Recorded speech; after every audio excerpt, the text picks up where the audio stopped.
events. Like I'd love to have like a comedy music event sort of I would mashup, love that.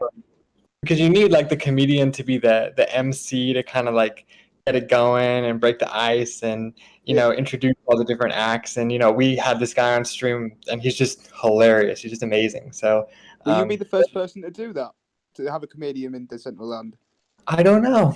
I mean, I'm assuming somebody's done it, but we'll definitely be one of the first. I mean, as far as this event that's happening tomorrow, like who does this, right? Like nobody does this. That's why it's all like it has to be prepared kind of in a careful way, like to just bring an artist on and be like, okay, you're going to learn how to use this game, you're going to do this, and like to onboard somebody that quickly, it's a bit much. Like to me, I've been doing this for a long time, but but anyway, my point is we have so much more time in the future to put on all kinds of amazing shows and showcases. And Matt like has the hook up on all the talent. He was sending me some artists and like they're just so good. Yeah, we're anytime that there's an opportunity to book a music artist or DJ or anything in that regard, please feel free to use me as a resource. Amazing.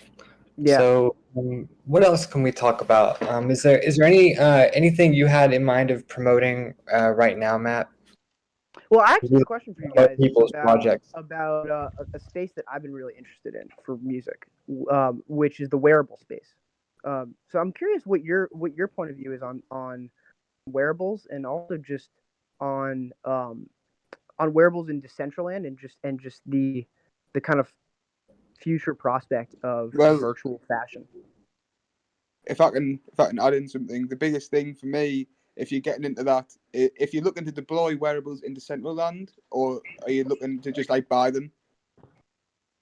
I'm looking to help my what I would love to do is start steering some of my musicians to create tour merch that is wearables, or virtual sneakers that are wearables, because I think their audience will really benefit from that. They understand that culture a lot more than art, and I'm just kind of curious what you think about that kind of. I think that space. I'll let New Legend speak as well. The only thing is that there's a massive process that you have to go through for applications, and you have to get people to vote on it, which costs gas fees for them to vote on it and stuff like that. But yeah, I'll let New Legends take away the rest of it. Well, first of all, Rez, definitely feel free to jump in whenever you want, dude. It's awesome to get your perspective on this shit. But I will say, like, I was with the Resonator and I was with my friend 100 Rainbows at the Dylan Francis concert. Did you know this went down in DCL, Matt? Yeah, of course. And we all FOMO'd in to buy these wearables, like literally all of us. Like I spent $60 on a freaking. In England, we call them a jumper, but in America, it's a sweatshirt. But oh, shit, sorry. Just for our English friends in the audience, But I spent $60 on a sweatshirt that I don't even like that much. So I mean, that shows you, right? People are interested in wearables, and that was music related, right? So yeah, it cost me $70 as well, and I got it as well, just dipping on gas prices and everything. So yeah. Right, got it. But then also there's the there's the RAC wearables and the Blau wearables, and I'm just a huge fan of Artifact. I don't know how familiar you are with them as a company, but with who? Artifact. You mind linking it in the chat? Yeah, I've never heard of that.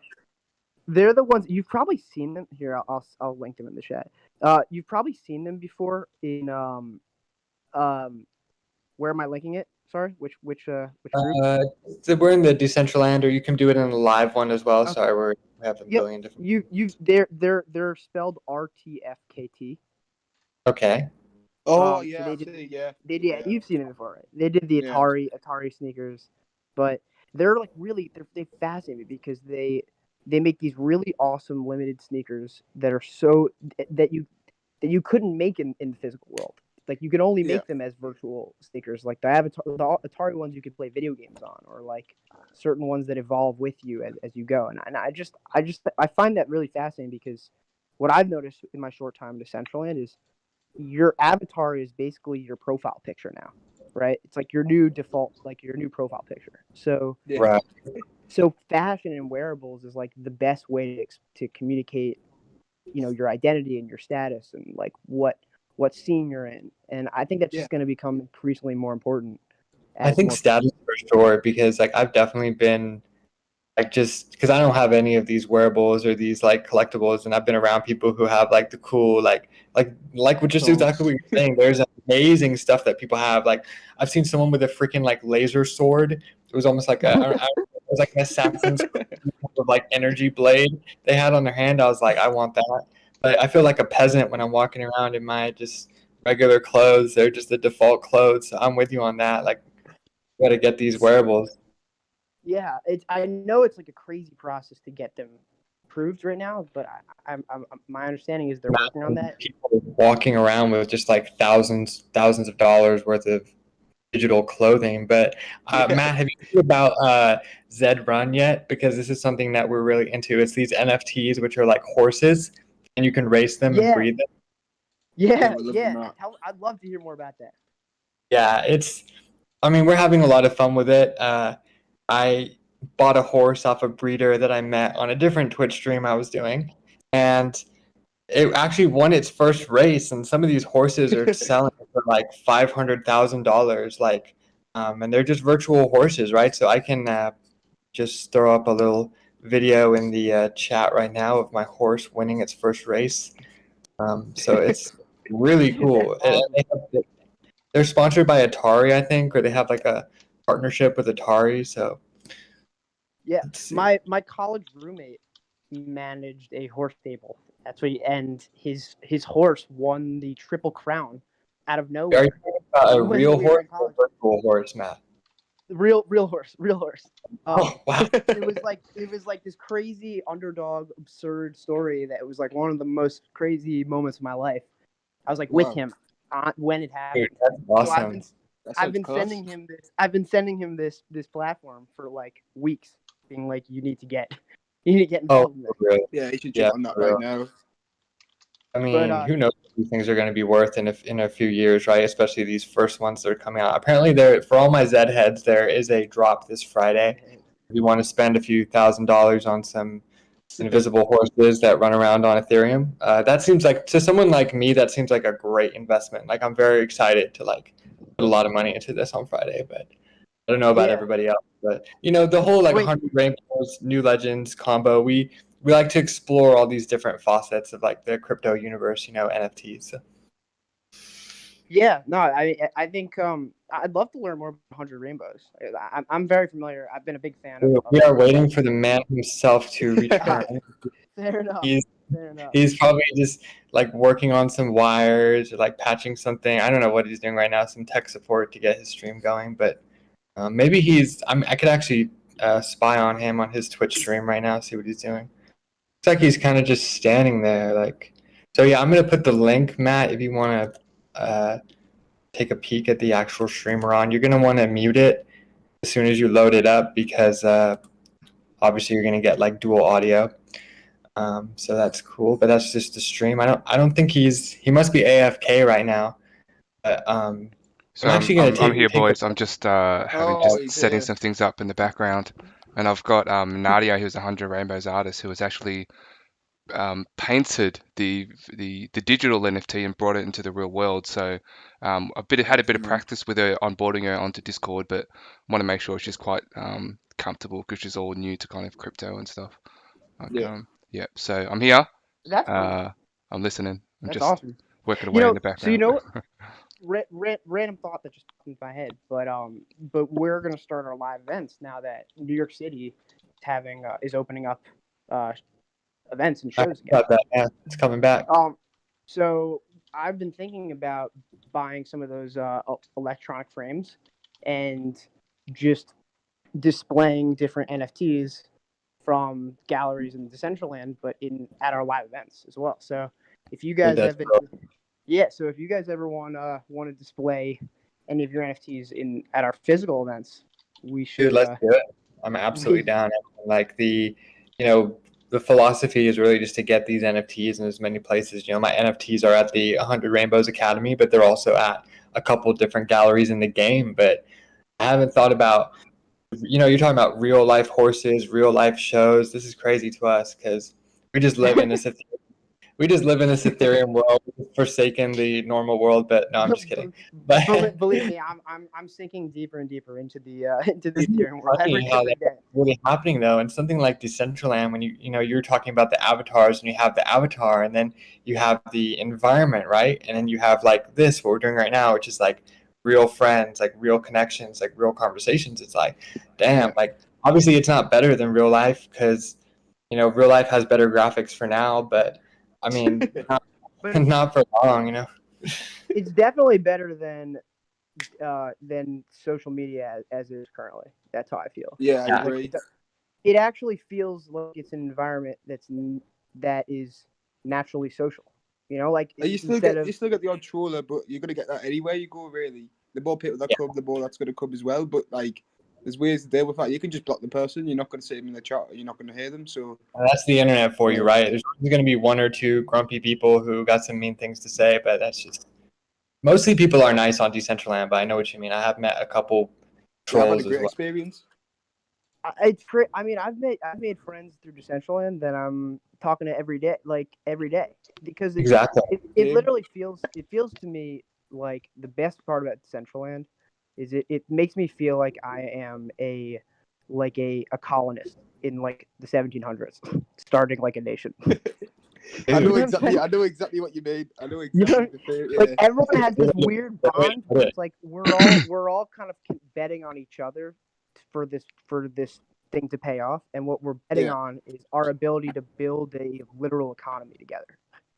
Like if that's so, So sorry to interrupt. Just FYI, in about half an hour, we may need to move to the Decentral Games voice chat. Just letting you know, if you're not already part of that Discord, make sure you join that. We might move from the 100 Rainbow server to the DG server. Okay, so you're going to be hosting your event in their server. So they may prefer to have it in there, but we can stay here for now. Just FYI, if you're not already part of it, I might have to move. All right, just let us know if you're going to make that move, and then I'll definitely follow you there. For the next half an hour, we can keep interviewing Matt and getting to know him if he has the time, and then of course, Matt, if you want to hop over with us when we make that move, you're totally welcome as well. I typically spend like 2 or 3 hours hanging out with 100 Rainbows on his stream. And just real quick, you said you wanted to know more about it. You were just talking about like literally the core tenets of what we do in Decentraland, which is we build a community. 100 Rainbows works for the casino, right? So what he does is he literally meets these people who are spawning into the game for the first time, and he teaches them like, this is how you walk, this is how you teleport, and he's really focused on giving people like a really good, like wholesome experience. And like you probably already got like a sense of that from just like the little conversations we've had so far. So this is the kind of stuff that doesn't happen in the Call of Duty Modern Warfare lobby, Right. No, that's amazing. That's awesome, and that's so needed. It's kind of what I was saying earlier. It's an onboarding problem, I think, right now. Like how it sounds, and it sounds like what you're doing is basically like welcoming people to this world and introducing them to it. Yeah. So that they we are the Decentraland community, and like not all of our like homies, our gang, like not everyone's here, but the Resonator is a huge part of it. We've got Mike Salvi, so all these different interests and skills and talents are coming into the game. And it's still very much an early stage game, right? Like you can see it has a lot to improve. I think you yourself are having some hard time getting into the game, so it's definitely not perfect.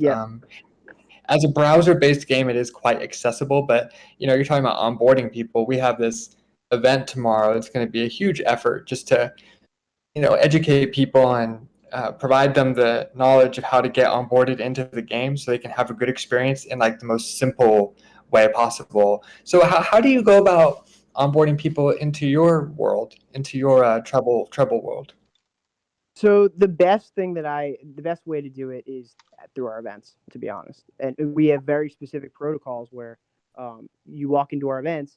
If you haven't been to a Treble Tuesday before, then one of the artist ambassadors that we partner with for each of our live franchises will go up and introduce themselves to you, find out what you're looking for, and then what we always try to do is make sure to connect them to one person. So let's say you're a a graphic designer that wants to make cover art, then like we'll pull you aside and introduce you to an artist that we know who's looking to make cover art. But all of our events in our platform, everything is designed around facilitating interaction. So we have like big cipher jam session at the end of our shows. We have different announcements we'll make at our shows, like this person's looking for a lawyer. If anyone knows someone, go up to him. Or we'll publicly announce new users on our platform. Because to me, I think with Decentraland or with Treble, the product is just the people. It doesn't matter. The graphics are less important than like these interactions. You know what I mean? Yeah. Like, I don't care how buggy the platform is, as long as I'm meeting people like you. Like that's really what I'm here for. Is like it's the community. So or go ahead, Rez. No, I was just saying, yeah, man. That's it. Oh, that's it. Yeah, I agree. But no, that was really well said, Matt. And like, what you just said made me think about something that Kanye West said, who's one of my heroes on the Joe Rogan podcast. I mean, he said a lot of shit, right? If you heard that podcast, Kanye said a lot of things. So I'm just like picking out one specific thing. But he said, and that's the thing about Kanye, right? Like he says a lot of bullshit, but like the 10 to 5% of stuff he says is just like gold, right? So he said the relationships that we have with other people are worth more money, or like they're worth more than money, right? Like you cannot put a price on like what a community is. You cannot put a price on like an infrastructure of individuals who are collaborating together for like a singular purpose or like a multitude of purposes to build their platforms and stuff. So I totally agree, dude. Like the human capital, right? Like the relationships, it's just like we now have these tools, right? Like you said, with Decentraland to actually sort of bring these into a more fuller existence than we did before. Totally. And like I'm a huge fan of the casinos. I think it's gonna be they're gonna be massive. I'm gonna be a big consumer of them. But I think like I'm curious what you guys think this is needed. But I guess one of the things that I keep coming back to is just more community stuff like that. Like if like knowing that you do these tours and welcome people to the platform, like I'm gonna make sure that every artist that's on our platform knows that they can come to you for that. But just to me, it feels like more things like that. Like Polygon doing their meta trips, or just that's right. More things that are about connecting people to each other as opposed to like just like kind of commerce, like straight commerce type things. And that was kind of the idea behind I was talking to Rez about this last night, the Twitter Spaces show. Twitter Spaces is this new feature in Twitter where it's basically like what we're doing right now. You just start a voice room and just talk. And I really started thinking about this feature. I was like, how can I leverage this feature to like help me grow my platform? And like what's really needed is like exactly what, Matt's talking about right now. It's like giving people the platform, but also giving them the education and the tools so that they can, get integrated into it. Like whether it's NFT marketplaces or Decentraland or Treble or whatever it is. So yeah, I mean, I like the thought there, but I was on to something good. While you're trying to remember it, have you guys been on Clubhouse yet? Clubhouse? No, I've heard all about it. I don't know if is it still invite only, but yeah, but if you guys want invites, if you have an iPhone, it's only iPhone right now. Do you guys have? Oh wow, the snobbery. See, I have the Google. I have Google. So I'm banned off Clubhouse for now, I guess. But and I've heard a lot about Clubhouse and how and it's funny, right? When you actually are brave enough to speak, like when you're brave enough to actually like say what you think to an audience, right? It's like that is just another way to have a more intimate relationship with people, and that's like even more reason for them to like work with you or follow you or whatever it is. Yeah, people overrate perfection with a brand. Like people want it's being perfect is less important than being honest. Like our favorite brands are the ones that are like real and transparent and like But I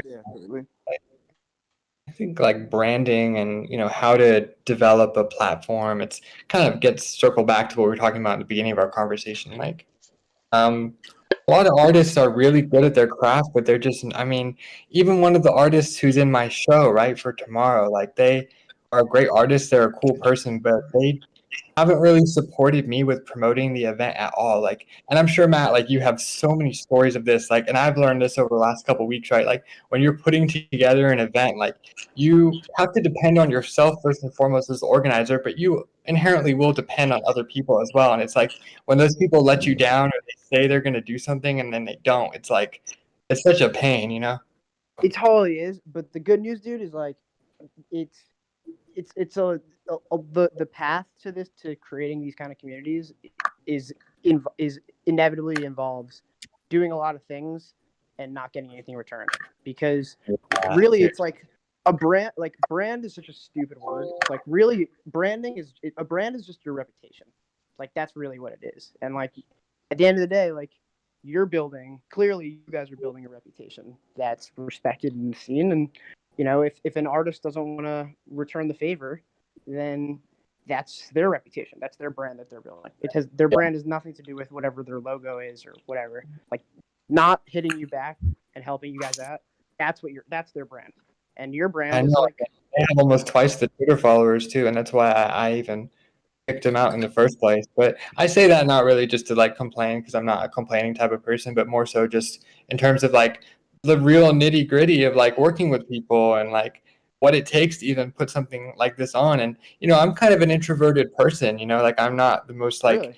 introverted, like look at me, like listen to me, but I just learned over time like this is the best way to promote my company, is like to actually become like this 3D person, not just like words on Twitter or whatever it is. Yeah. So. Like your tours that you do on Twitter are, I assume that's a big part of what's growing your following. But yeah, absolutely. But that's helped people. You know, it's not like you promoting your own work on OpenSea like every single 3 seconds. Like it's like you're actually providing value to the community, and that's being rewarded by. Excuse me, Matt. T3R, would you mind muting your mic, please? We're getting a little bit of distortion from you, my friend. Sorry. Yeah, thank you. Sorry about that. If you want to hop in the chat, that's great. But we're getting some weird feedback off of your mic. How you doing, bro? Oh, perfect. Yeah, we love that on stream. It's the best thing to do on stream is to eat. I don't think we've met each other before, but you're my fellow mod in this room, huh? Yeah. Oh, we've talked on the Atari. Remember the Atari event? We were there. So. Oh, we met. Yeah. And where are you from? Sounds British. I'm from the UK. I figured you're from the UK, so yeah, I was. Whereabouts in the UK? Go ahead. Manchester. Oh, nice one, mate. So I was just in the UK. I spent a few months in Sheffield, and I really wanted to go to Manchester and Liverpool, but because of the corona restrictions, of course, we weren't allowed to travel at all. But I'm more of a London guy. I was actually born in London. I know I don't sound it, but I moved to California when I was pretty young. And Matt, you're like a New York City guy, huh? Have you been in New York your whole life, or? For most of my life, I also lived in Berlin for a year, so I've traveled which is an awesome city. Really great. Really? I've never been there. Yeah, the Hundred Rainbows family is very like international. You know, we have people from all over the world. Yeah, it sounds like it. What club do you support in Manchester?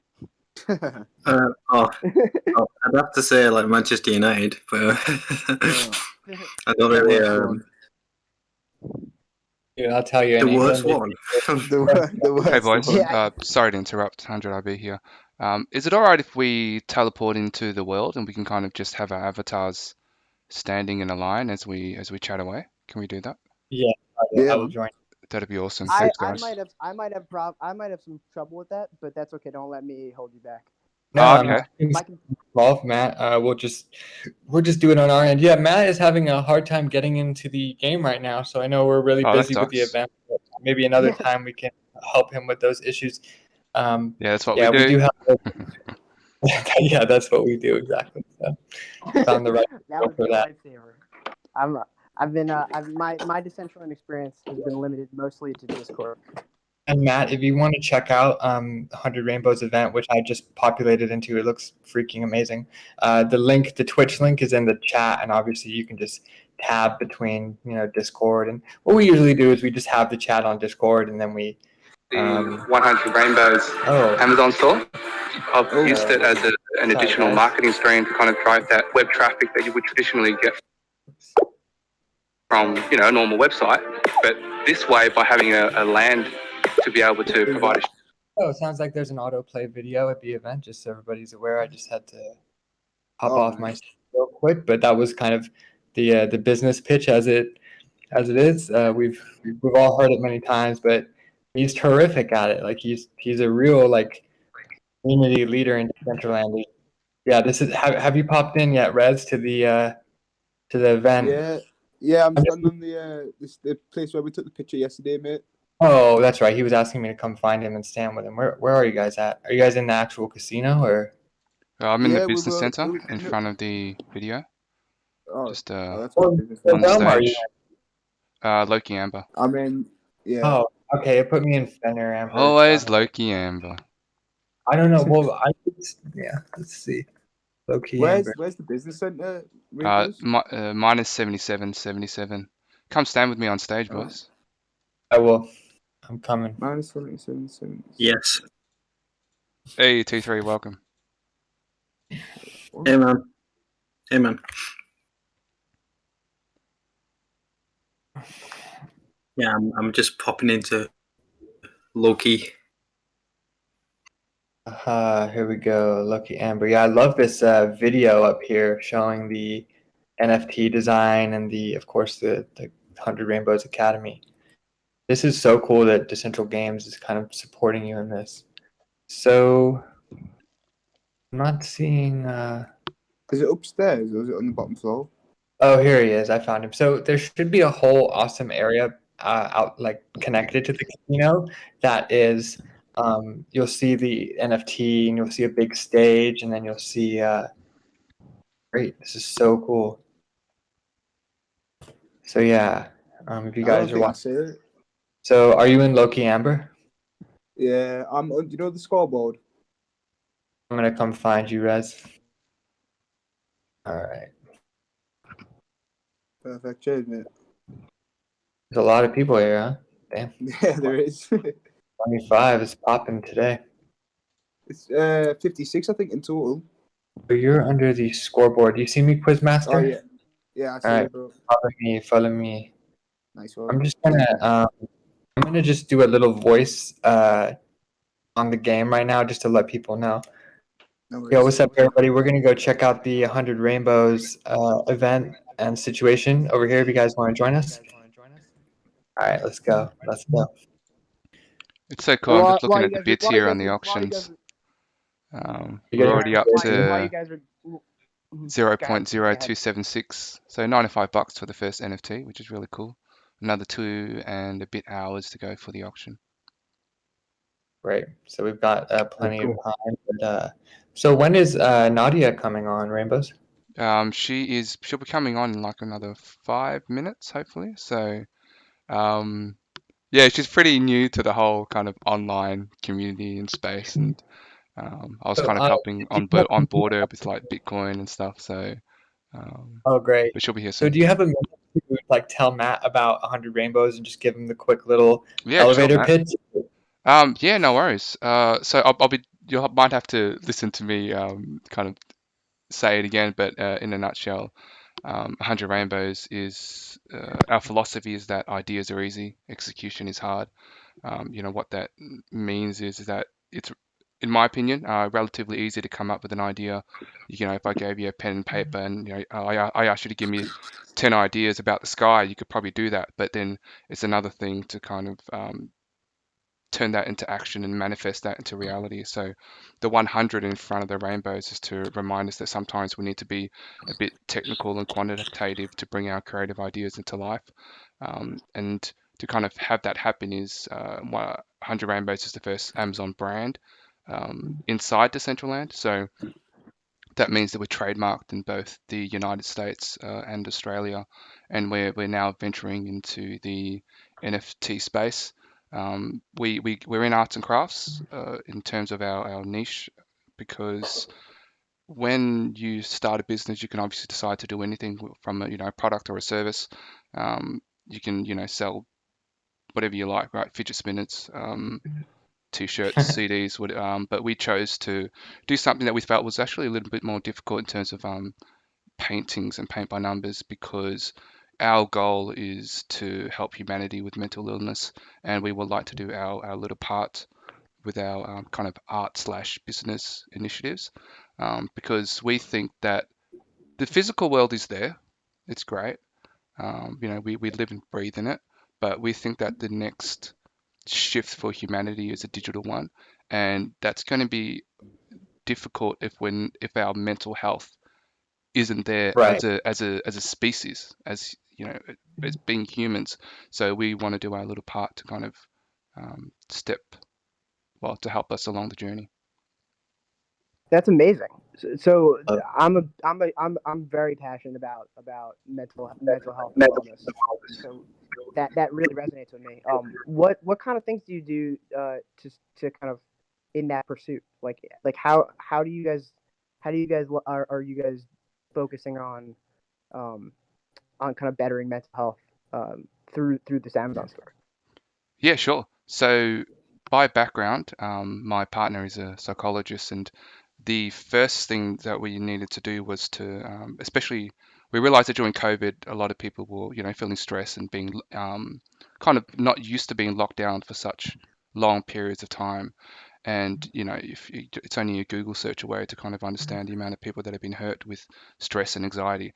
So our first step was to bring a physical product into people's homes. And it's an absolute privilege to be a part of people's homes. So when they purchase a product from us, it's paint by numbers for adults is a meditative kind of relaxing activity that someone can do after a really stressful 9 to 5. So the first thing to do to help with mental health was to make sure that we were creating a relaxing kind of meditative exercise. So that's our first step. There's going to be a lot more, which I won't kind of say right now, but the presentation that starts in about 15 minutes, I'll dive into it a little more. Yeah, thank you for the preview of the presentation. I know you're really Right. busy. I just wanted to make sure that, everyone here for this part of the conversation got to hear about the amazing work that you are doing. 100 Rainbows onboarded me into this game, and like I was telling Matt, we're just all building the community together. And I have this paint by number set. In fact, I'm looking at my painting masterpiece in progress in front of me on my table. I've been doing it with my partner, and it is really relaxing. I like digital art, so I'm not much of like a physical painter, but I think it's really cool when you can like integrate like an e-commerce store with such a legitimate mission. And I think that's kind of that sort of next frontier of the internet, where we're not just selling a bunch of junk products to each other, but there's real like purpose and meaning behind like these interactions. Absolutely. Yeah, and just for some context on me, my mom is a therapist, and she gives discounted rates to any artist in our community. So, we're my family and myself, we're very very passionate about this cause. So, however I can help you guys, or we can help you guys, I'm glad to know what you're doing, because I'm a big believer. Matt has the hookup on all of the like amazing performers, not just like good artists, but people who are passionate about the NFT space and everything else that's going on as well. So yeah, we definitely have a lot to do in the future. Like I said, the 100 Rainbows event is today. My event is tomorrow, but like this is only the beginning, right? I mean, we have so many more events to come, and I think like I love hip hop, right? Like two things I really love: stand up comedy and hip hop, right? So Me too, man. My two greatest loves right there. yeah, So yeah, great. so I don't want to keep you guys for too much longer. I know you guys have a lot to do, but Dude, I just that want was to an awesome segment. Sorry. I said that was an awesome segment, dude. Like really No, well done. I hope so. I genuinely truly, I've been impressed with seeing what you guys have been doing, and you know, I'm a community builder, so. And I want you on my new show that we're going to be premiering next week. I think it's going to be called NFT Spaces, and we can kind of have another version of this conversation. I'm sure there's so much more to get into, but you're really well spoken and really passionate about what you're doing, and like that's literally what we're doing. We're just forming like the Avengers of Decentraland, you know? I'm with it. Yes, I'll be Wonder Woman if Yeah. that Okay, Spider-Man.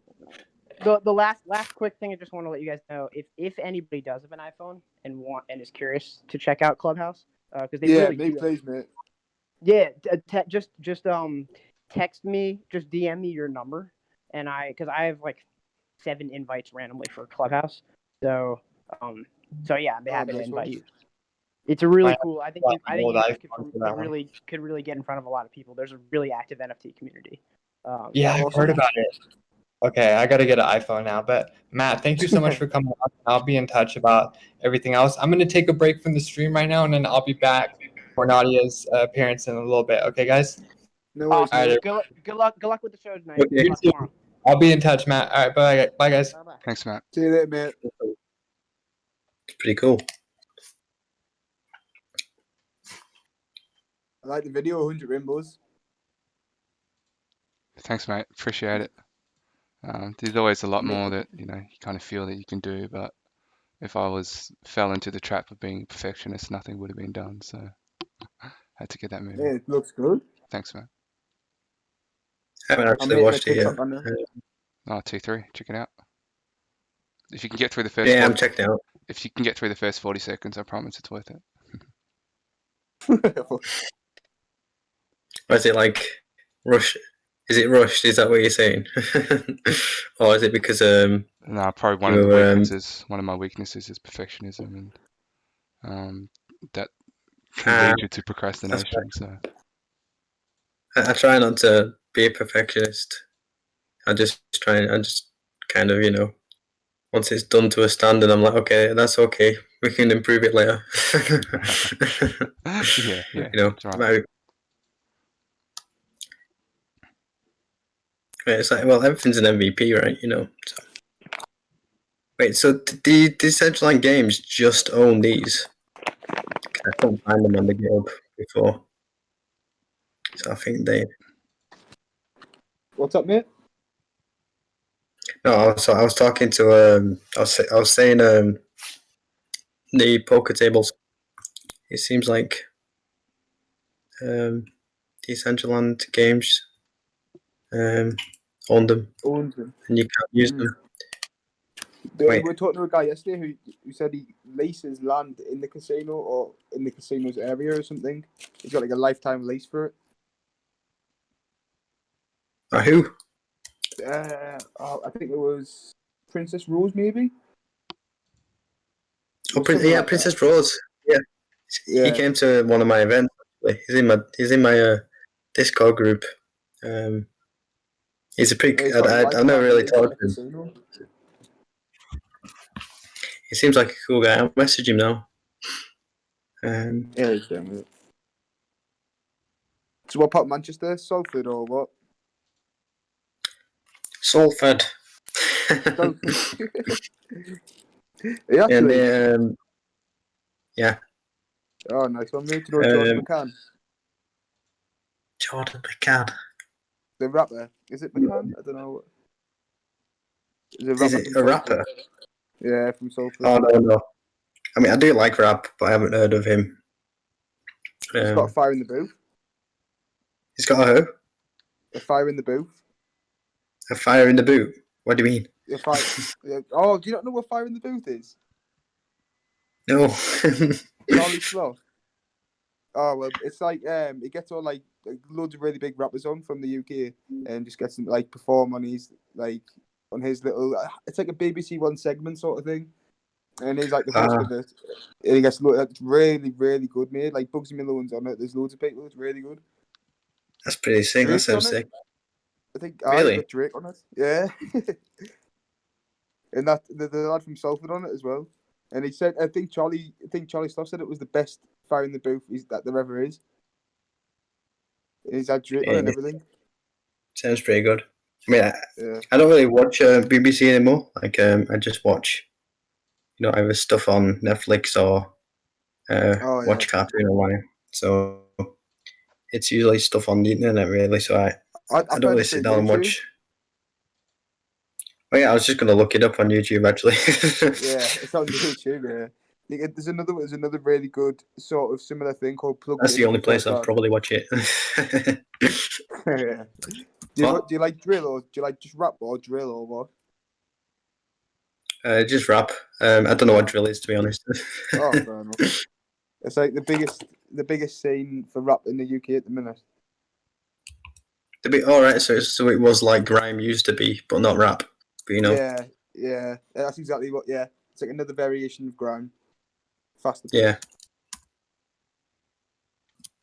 I'll have a drill music. Yeah, it's a bit intense, to be honest. You should listen to Block 6 Plugged In. Really good. Let me see.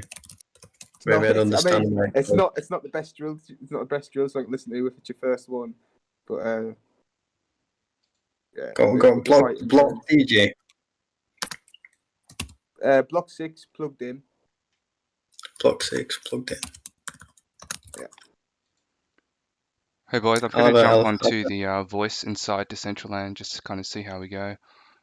Just trying to confirm with Murph or Decentral Games now whether or not we're going to be on the 100 RB voice or whether we need to move to Decentral Games voice. But either way, I'm just going to jump onto the voice chat in game if you guys would like to join me. Yeah, I'll jump in. Yeah.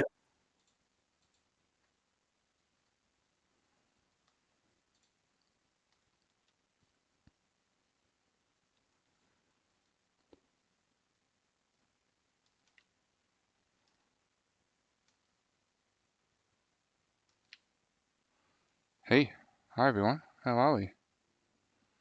How's the voice quality in here? Blockchain boss, how are you, mate? Can you hear me okay?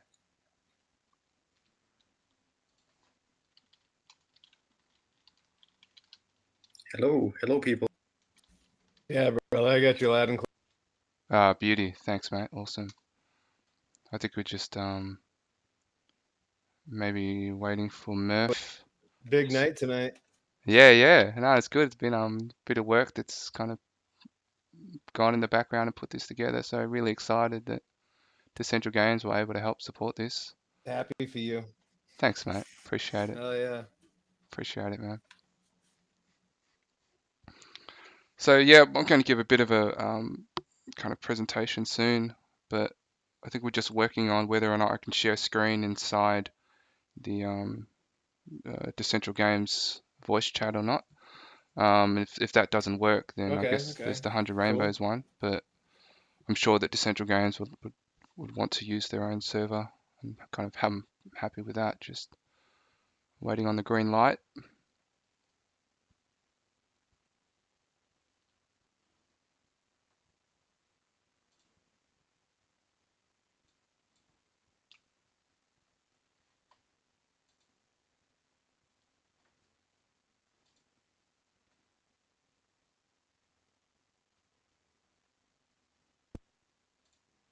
Very cool.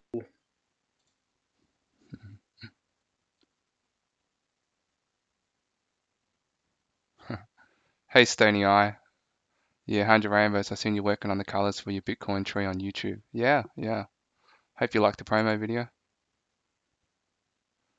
Hey, Judas, what's going on, mate? How are you? Feel free to jump on the voice and oh, that's cool. Awesome. Hey, Peanut Butter. Always good to see you, buddy.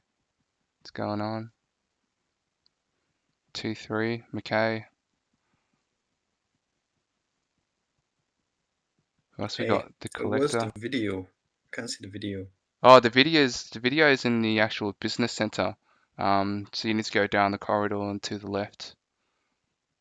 It's on the big screen in the business center. Whoever hadn't seen the video, you should maybe go have a look. It's pretty cool. I'd like to see. What's that, mate? Yeah.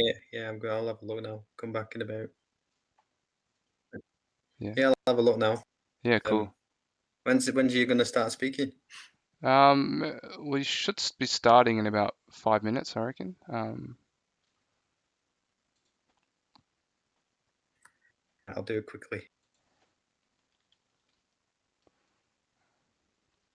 Hey, Nadia. There's Nadia. Over here.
Just waiting to see how Murph is going.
Hey, Nadia, how are you? I'm good. How are you? Yeah. 100. Good. Yeah, no, we're just kind of Are you here. able to hear me? Yeah, loud and clear. Good. Hey, Nadia, so there's something called POAPs. If you haven't collected your POAP, what you can do is just hover your mouse over this purple circle here, and you'll get like a cool little POAP.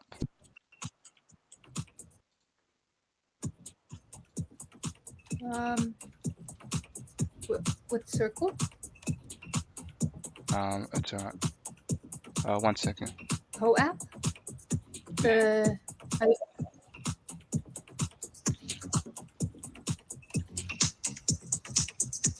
I see it. The spinning. Yeah, Nadia, I might just get you to thing. mute. Just mute your sound.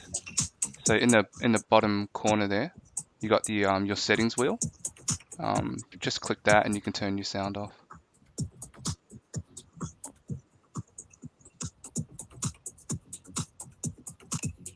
Mute my voice or mute the music? Mute the sound. Yeah. So my voice or the music. Hey That's guys, how are we? Hey, 100 Rainbows, how's your day, man? Yeah, I'm good. I'm good. Just helping set up here a little bit.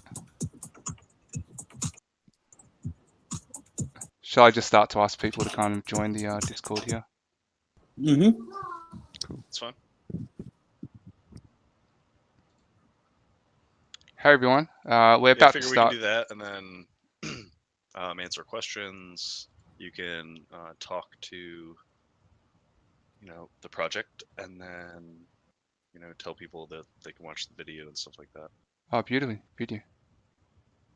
It's looping over Yeah, Business Center. yeah. So sorry, did you say that you would be asking people you would be directing people here, or? Yeah, I mean, oh, go ahead. Yeah, go for it, man. Thanks, I'm trying to get all these people to know that it's in the conference room because, the games are in the other room. So Yeah, no, well, I mean, the models are throughout the game room too. There's one in the middle, and that's what's being auctioned. So really, the Business Center is just a additional. No, I think it's dope. I think the video is great. Isn't this the first time we're ever doing something like that? Yeah. I think it's pretty cool showing exactly how it's created. Hold on, hey guys, let me mute myself. You're good.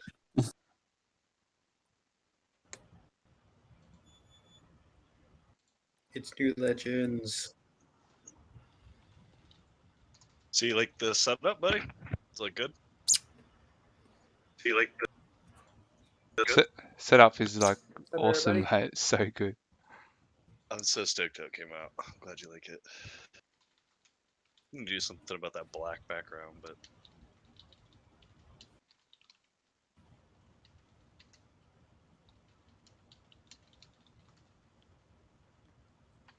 Hey everyone, we're inside the Decentral Games server. If you'd like to join us on voice. I think I got him in check now. 6 p.m. where I'm at, so it's like their Roblox time. So.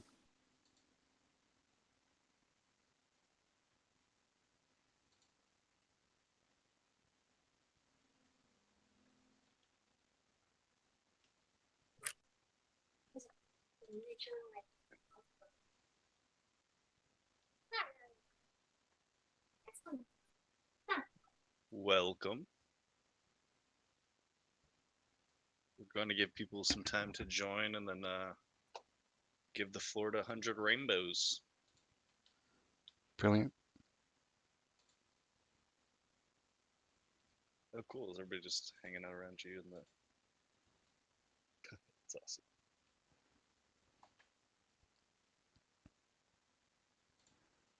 Hey, we've got Nadia here, which is great. Do you think Nadia could be able to give and speak permission? Nadia _A. She's actually a 100 Rainbows artist. Oh, yeah, yeah.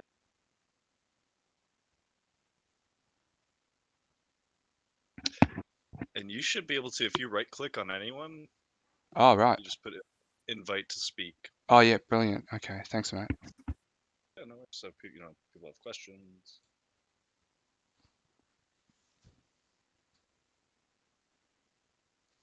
And then, and Nadia, I think you have to accept the request. Kind of a new system for us too.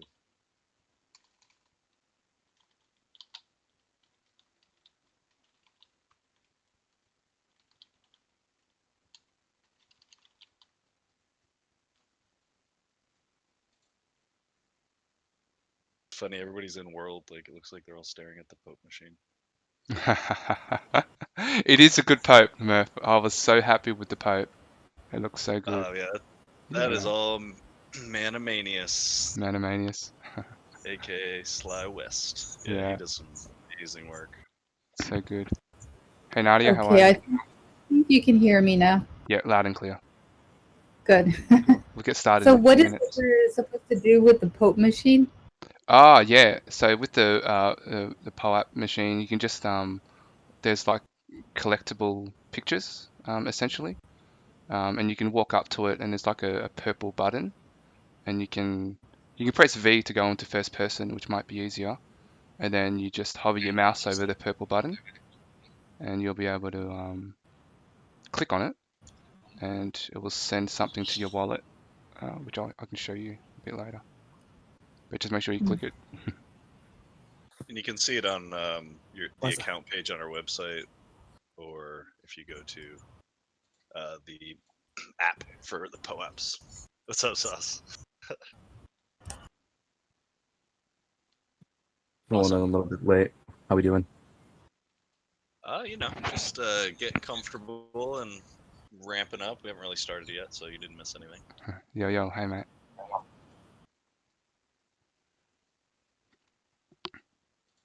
So is it not possible to share screen within here?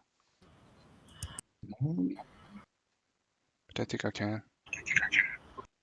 You should be able to. How's it going, Homebring Bows? How you doing, man? Hey, Silks. Yeah, I don't see the option, weirdly. I have an option to disable your video, but that doesn't make sense if you don't have it. Yeah. Stage settings. Did you want a screen share? Yeah, I did, yeah.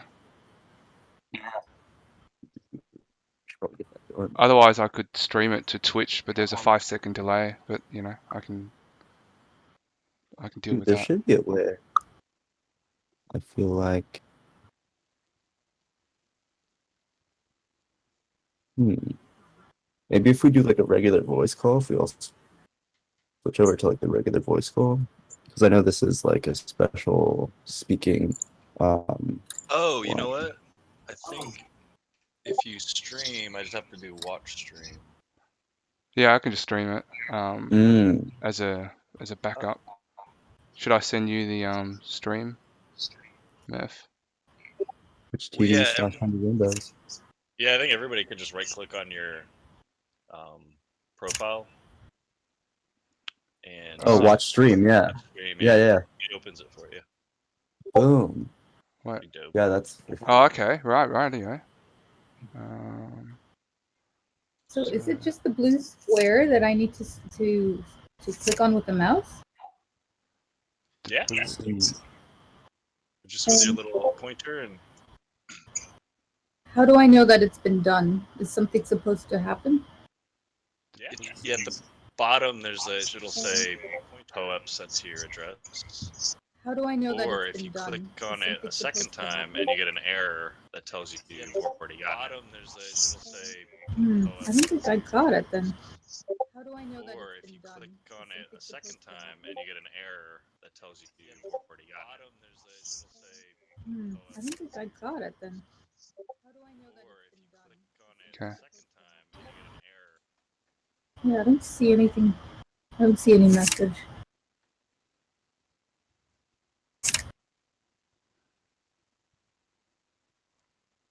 I guess just while we're working out the details, can someone confirm they can see the presentation? Okay. If you click watch stream. Yeah, I tested it. It's working. Oh, beautiful. Thanks, GLA Jeff. I'll just sit here until we're ready to go.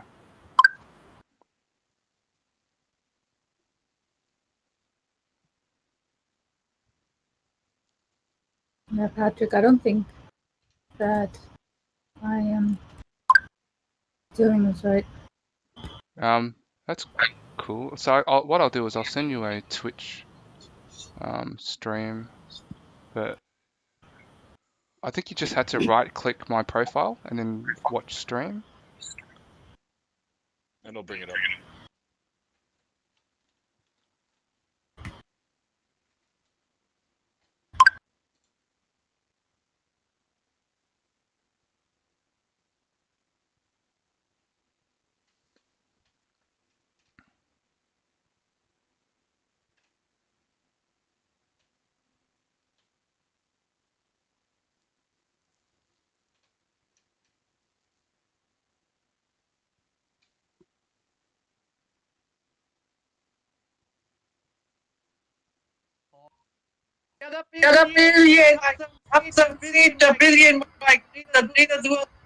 Oh, Jesus. Couldn't understand that.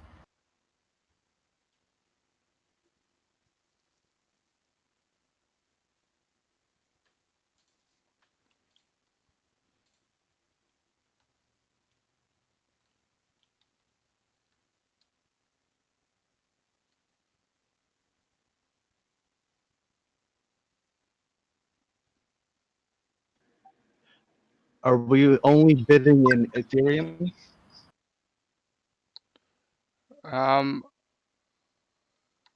Yeah, how'd you have that set up, Rainbows? Yes, I set it up with a few different currencies, but to be honest, it's the first time I've set up them in audit. I'm not sure if it's locked to Ethereum, but I did try to attach various tokens in there from Mana USD. But is it only allowing you to bid in Ethereum? That'd be unfortunate.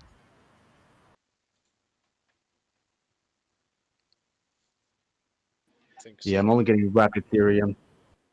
I'll have to convert some. I appreciate that.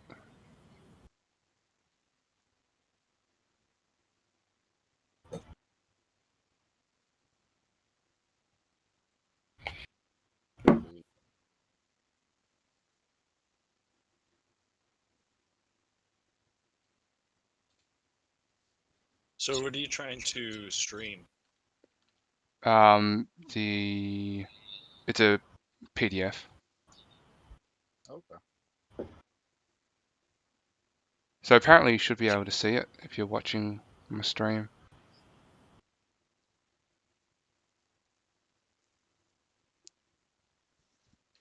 Where do I go to see it? So you should be able to right-click on his Discord, 100 Rainbows at the top there, his profile. Mm-hmm. And if you say watch stream, and it will pull it up in a new browser. Ah, okay. And if you say watch stream, and it will pull it up in a new browser. Ah, okay. Yeah. Hey Nada, you probably just need to mute your And so watch stream, and it pull it up in a new Do I browser. should I mute that? Yeah, mute the wherever that's it's probably coming through a browser on the stream, maybe the YouTube channel. If you just mute the voice there, that'll fix that.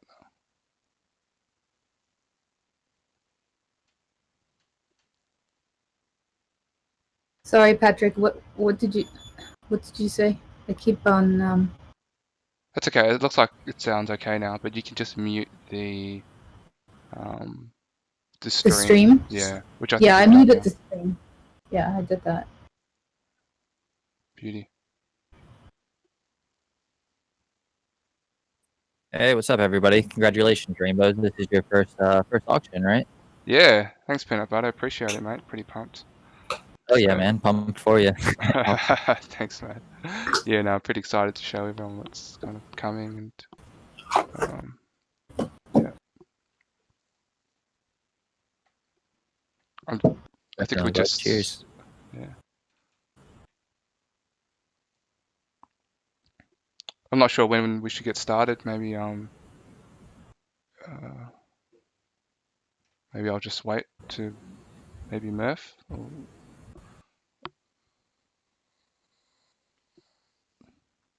Yeah, I don't know. I kicked myself off speaker somehow. Yeah, we can get started whenever you're ready. I was just figured we were getting set up, so. Yeah, no, Anyway, I can wait a few more minutes if we need to. It's all good. Yeah, no, I think it's. I mean, it's quarter after, and now that we have all the logistics figured out, it's giving everybody time to join. But yeah, welcome everybody to the NFT art auction and showcase with 100 Rainbows sculpture Plant the Seed. Really love this piece, and this project is super cool. So I will let our friends at 100 Rainbows take it away. Yeah, great. Thanks, Murph. So I am hoping that everyone can see the stream here. So because I'm just going through like a little presentation. So I guess first of all, just a bit of an overview. So just what we're going to cover today is kind of just an introduction on who or what is 100 Rainbows. We'll just talk about the various artists kind of in real life and the digital artists that helped get 100 Rainbows here today. So on the voice here we have Nadia, who's a 100 Rainbows painter, and she's actually painted and completed the digital form of the tree onto a canvas. So I'd like to reveal what our plans to do with that. A few thank yous, and then just some next steps on what we're going to do. So, who or what is 100 Rainbows? So I guess the philosophy that we live by is that ideas are easy, execution is hard. And it's through the completion of philanthropic initiatives relating to art and business that 100 Rainbows seeks to improve quality of life for humanity. So that's, it's a big goal, but that's what we would like to contribute to. So the whole idea behind ideas are easy and execution is hard is that it's relatively easy to come up with an idea, in my opinion. If I was to give you a pen and paper and say, give me 10 ideas to put on a t-shirt, you could probably do that quite easily. But then to go and execute on that, like to get the designs, to get a manufacturer to print it, to promote it, is all where the devil is, right? The devil's in the details. So that's what the 100 Rainbows is. The Rainbows is about, yes, creating ideas, but the 100 in front of the rainbows is to remind us that sometimes we need to be a bit quantitative, technical, or strategic to bring and manifest ideas into reality. So first of all, I guess the way that I see 100 Rainbows, and kind of since day one, when speaking with, I guess, Baus and GLHF and Source, is that I see myself, or I see 100 Rainbows as being in a partnership with Decentral Games. 100 Rainbows is absolutely a DG hodler. We hodl Atari, we hodl Mana, we own land, so we're well and truly invested in the virtual world. And if you don't already know, I'm sure a lot of people know that I'm like a DG host is what I kind of ran into people. So I really kind of enjoy that role. It's it's much easier to do something when you genuinely enjoy it. So I kind of love meeting new people and navigating them through. So 100 Rainbows, I guess first of all, we are an Amazon brand. That means that we are trademarked in both the United States and Australia. We have the 100rainbows.com and the Amazon.com as well. We sell paint by numbers for adults. The reason why we sell paint by numbers for adults is because we feel that humanity is shifting from a physical to a digital world, but we think that that transition will occur kind of faster and will be more fruitful if we can help humanity with mental illness. So my partner is a psychologist by background, and Nadia also is in psychology, and especially with COVID and lockdowns and people not being familiar with being locked down for such long periods of time, we've seen a lot of stress and anxiety pop up. So when we decided to put 100 Rainbows together, we were like, what do we want to sell? Because it's an absolute privilege to be in people's homes. And yes, we could always sell, tables, chairs, fidget spinners, whatever you like. But we decided to go into arts and crafts because we think that paint by numbers is a relaxing and meditative activity, and that can help people with stress and anxiety. So that's why we chose to go down the arts and crafts kind of field. So this is our estate, which is really cool. So I'm hoping that everyone has had a chance to kind of visit, and if you haven't, then I'm happy to take you on a tour. So there's the 100 Rainbows estate. The kind of NFTs are there, and what we're trying to do is help bring the economy and business relationships into Decentraland. I mean, it's already here, but we would like to do our part and our contribution. So we have you have the employer relationship, which 100 Rainbows has with Decentral Games, and we're also trying to help with the landlord-tenant relationship. So you can see there we have various floors, and the second floor there is currently being rented out by New Era Gallery, which he has an event tomorrow. He's known as New Legends, who's in the audience here. But the idea is that he's rented a space within Decentraland, and he's showcasing his artwork and pays rents to 100 Rainbows, who I guess is helping to achieve the goal of boosting that economy inside Decentraland. So a bit about the model itself, which is currently on auction. Really appreciative of those who have placed the bids so far. It's currently at 0.0276, so just under $100, which is very appreciative of those bids. There will be a free bonus NFT for whoever wins the auction, but I can get to that a little bit later. But just a bit of a background about the 3D model. So the picture on the left here is the day and night model. This is actually an error. It's the Genesis model. So when it first began, we had some problems deploying the model into Decentraland, because what would happen was the model would turn blue during the day and it would turn purple at night. So the 3D model was acting as a chameleon and was just transparent, and it would change as it wanted, which wasn't the idea. I mean, that was a flaw. But it took us another 3 months to eventually be able to get it to the colors locked in. So that's why we're able to kind of have this model here, and Decentral Games has been able to spread that around the casino, locking the colors in. So that was really great. I like to talk about Nadia. So Nadia is here, and she's the 100 Rainbows painter who has physically painted this, as I said. That's her. She's come into game, into the world, and it's kind of really cool. So maybe Nadia, did you want to maybe jump in and maybe just tell us a bit about the painting that you've done, and the process, and maybe a bit about yourself? That'd be great. You just need to unmute yourself to do that. Okay. Hi, guys. Can you hear me? Yeah, we can hear you. Okay. So my background is in psychology and health and art. And art is a hobby for me. I really enjoy it. I love painting.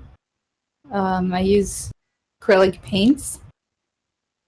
And in order to paint this NFT, I first transferred a graphite. So I use graphite paper to transfer the actual design onto my canvas, and then I just used my acrylic paints to slowly fill in the different areas, starting out with the Bitcoin, and I had to color match and mix the colors to get it to perfectly look like the digital version.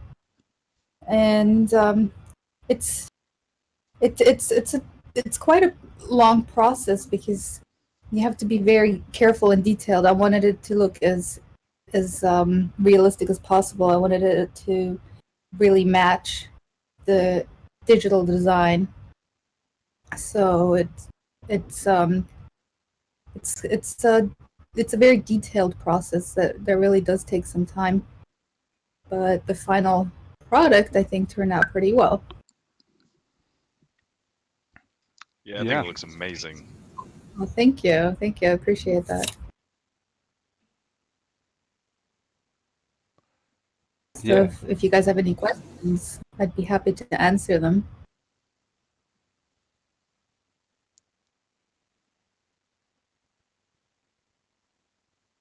Yeah. So if anyone does have Sorry, I'm still just kind of taking it in. I feel like there's like a lot of aspects you can really look at here. I feel like it's pretty symbolic of, just the whole, not only the metaverse, but just kind of like Bitcoin, starting with Bitcoin and then getting to Ethereum. You know, just the whole gradual process of cryptocurrency in general.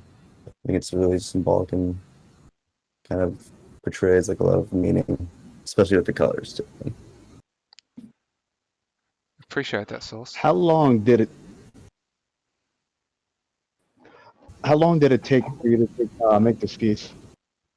I would say it took me about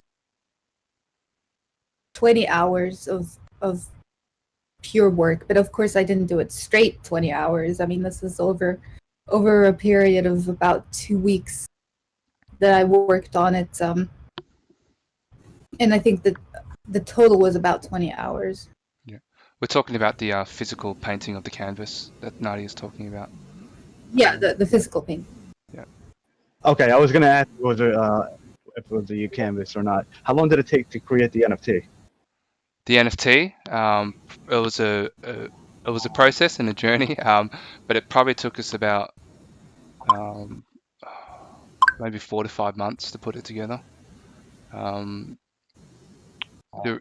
Part of the reason why it took so long was because we had actually multiple artists or 3D artists work on the model. Obviously, in the early stages, we had someone work on it, but then kind of towards the end of the project was unable to finish it for for real life reasons, and that's kind of all good, but I guess that kind of goes into the philosophy of trying to execute something and bring it into real life. That sometimes we have these little stumbles, but you got to kind of like do your best to power through. So one artist was working on it, and then it took us some time to find someone who had the skills to be able to continue the work, and they actually did it for free. So I'm going to absolutely give props to him, and his name's Grimy. He's not here right now, which is unfortunate because I think it's like 3-4 p.m. So he works a normal 9 to 5. But I was like, come on, man, like I'll finish this, like I'll reimburse you, I'll pay for you, all these types of things. But he was like, no, I'll do this for free. And in fact, when I offered to pay him to do it, he was just like, I won't do it if you're going to pay me. So I was like, oh, okay, yeah. So then I was obviously very appreciative of him to doing that. But I also want to give credit to Polygon Parrot, who helped with the initial design. Granted, he didn't kind of go all the way through with it, but things happen in real life as well. So I don't want to take that away. Like, we all have things that we do that can happen in real life, and we kind of just need to think about it and continue on where we can. So thankful to 2 of the digital artists who over a process of 6 months was able to put that together.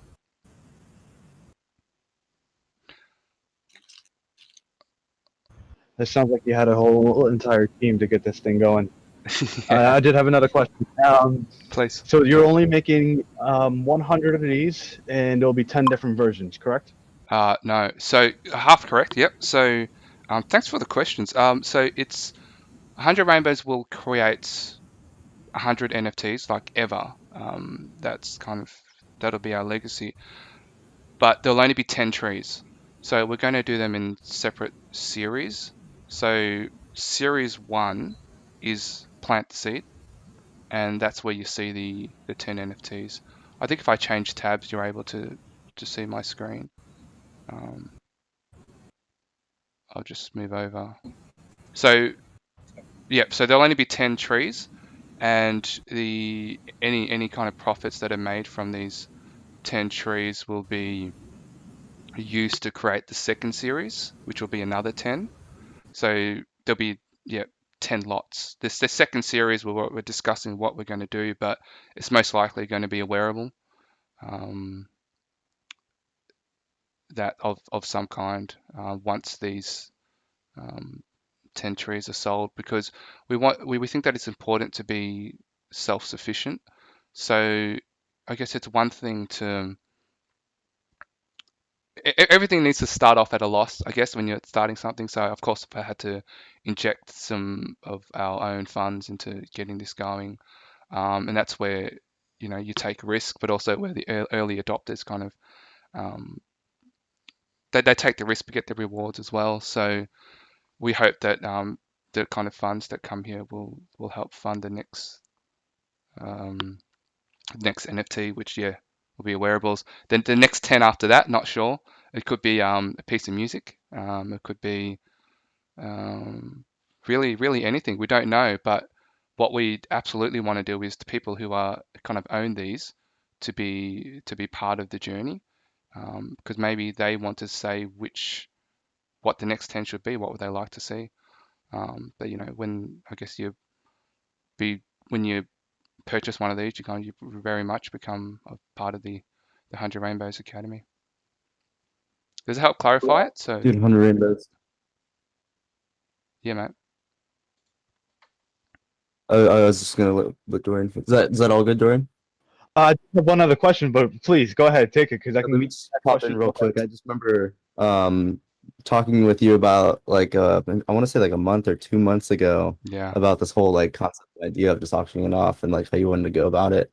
And it's just funny, just it kind of brings a smile to my face to kind of see it happen in real life now, Not only did we just kind of like, talk about our thoughts and what we think we should do, but you've like materialized it now and got it up there for sale, and this is just awesome to see, man.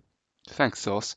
Yeah, I mean, there's lots of kind of plans that we want to do, but absolutely, maybe I should get to the thank yous, but maybe I'll do that at the end. But absolutely, when I was at the end. doing this earlier on, I was like, I've got this thing. What should I do? And I ran into Source, and it was, I was kind of new to the whole Decentraland and the casino, and just I think it was one of my late shifts where it was 3 a.m. And Source happened to be online. I was like, hey man, check this out. And he was like, yeah, you should do this, this, and this, and this, and you should talk to Baus. And Baus was like, yeah, we can definitely do it. And he was like, yeah, you should talk to Murph. And I was like, so finally got into contact with Murph, and we've been working away to kind of put this together. So, but I feel like so awesome. Yeah, thanks, man. But I feel like with just an hour left, maybe I'll just rush through this, and then we'll get the conversation going. Hey, So actually, real quick, Free Brittany, did you have a question? I saw you put your request in a little bit ago. Yeah, I did. I was just wondering, I don't know if this was already answered, but the whole plant the seed idea, like what is the theory behind it? Is it like anything to do with the environment? Is it some kind of movement? Or is it just the title of what you're doing? yeah, so it's the movement of helping people understand cryptocurrency. So I guess when we think of the NFT, it starts with, and I think Dorian was maybe describing this, but it might have been Source, but we have the seed of Bitcoin, which is cryptocurrency, obviously, and from Bitcoin, we have growing out of there Ethereum, which provided so many more use cases than just being a store of value, like Bitcoin has. Granted, there are some people kind of building on the Bitcoin blockchain, but pretty much the main use case for Bitcoin is as a store of value. And I was saying we have there Ethereum, which was able to bring in the kind of smart contracts, and is the reason why we're here now. We're able to kind of converse with, of course, the help of the Mana token, which provided this platform for us to kind of walk and talk in this digital world. So that's what the Plant the Seed is about, just kind of letting people know that, hey, cryptocurrency isn't just a currency, like it's a paradigm shift from a physical world to the digital world, and it's planting the seed in people's minds to let them know that that is what's happening. Right, an overall evolution. Makes sense. Very cool. Thanks for answering that. Thanks for the question, Brittany. So in terms of the movement, I very much would like to bring kind of performance art into what this is as well. So I don't know if anyone knows Hosier's Lane. It's a very famous kind of not I guess graffiti alley, but people kind of travel all over the world to kind of see this place, and I was there last weekend, and already I took some photos of kind of Doge is obviously there. I think Doge is like 60, went up to 60 cents, which is I don't know, maybe that's a joke that's gone too far, or maybe it's a serious thing, I don't know, but that's kind of there. And I saw these laser eyes, and I was like, oh, some of the plans and the person who, I guess, people who will benefit from, I guess, the performance art that I'd like to do is that I'm going to do my best to try and get the tree on the wall, right? Graffitied on the wall. So That would be yeah, so I'm absolutely going to work towards that. That'll be done once the trees are sold. So people who are purchasing this are taking a risk, right? They're absolutely taking a risk by going with 100 rainbows. But I'm going to make it pay off. And if any, for the little impact of time that I've had here, you'll see that maybe you know me, maybe you've had a good feel, but I'll execute on this. And the idea of going, well, let's put a nice picture on a wall is a great idea, but when you go into Hosier's Lanes, you have to go and get like council permissions. You have to go and get this is private property as well, so you have to go and get permissions from them. Or there's also a risk, which a lot of these graffiti artists do, which is just to go in and just start painting. And it's kind of an unwritten rule that you're allowed to do that. But if I do that, yeah, there are going to be legal issues, and that's kind of fine with me. Like I'm at a stage in my life where if I do want to take these philanthropic initiatives, then I'm going to have to kind of walk a line, and 100 Rainbows is willing to do that. This is what art is. Can I ask you what your zodiac sign is? Just because I'm interested in the aspects of your personality and such. Zodiac sign. So I believe I'm on the cusp between Cancer and Leo. Oh wow! Yes, very cool. Yeah. Artistic. Very Yeah. soulful. Very cool. Yeah, definitely a movement I would follow. Fantastic. Thank you, Brittany. Yeah. I do like to have the kind of quantitative and qualitative thing. I mean, I do have a kind of quantitative background. I've done some stuff in analytics, but the passion is in creativity as well, but also pretty daring. So I get the idea is to do that, and here's the journey of the tree that Nadia was able to do, which is great. I wanted everyone to know that whoever wins the auction is going to get a free, like a bonus avatar Genesis 1 of 1. So I'd like to bring that up here. If I can go back to the collection. So thank you D0FO and Murph, Foxillary, Stream Crypto for your bids so far. Let's go back to the profile. So the Genesis 1 of 1. So this is a piece. I'll just read out what it is. It's so this is a 1 of 1 piece displaying the 100 rainbows avatar spliced between virtual worlds. In the left half, the 100 rainbows Oculus avatar is grasping the Plant the Seed NFT. In the right half, the Decentraland avatar stands beside the same NFT but deployed in another virtual world. So this is to kind of symbolize that while we're moving from a physical world into a digital one, within the digital one, there are multiple worlds. And if you haven't already seen the promo video, like I really hope that you can kind of go ahead and watch that. It's in the business center, but it's also, I guess there are various links at various places. But this tree has been deployed in the virtual world. So you can literally pick it up, you can put it in your virtual home somewhere, but it's also being deployed inside Decentraland. So I think if I'm here and you can kind of see me moving around in world, there's GLHF, what's up? In this video, if you have the sound on, you'll see that there's the virtual there's the virtual world there, and it has been deployed both in Decentraland, which is a mission and a half, but then also deployed into the Oculus Home, which is another kind of mission and a half to do that. And I'll come back to that in just a minute. But we also have, so that's there. You can see it there. Sorry, that's this. So again, this will be a bonus for whoever wins the auction. So there's the picture and image inside Decentraland, and on the right there in the virtual world. So that's kind of that there. So each person, and there'll be 10 of these, but they're going to have their name engraved on a plaque, which is sitting at the 100 Rainbows Academy on the very top floor. So you'll have either your wallet engraved there or your name engraved there, and that will sit there probably until the next lot of NFTs are produced.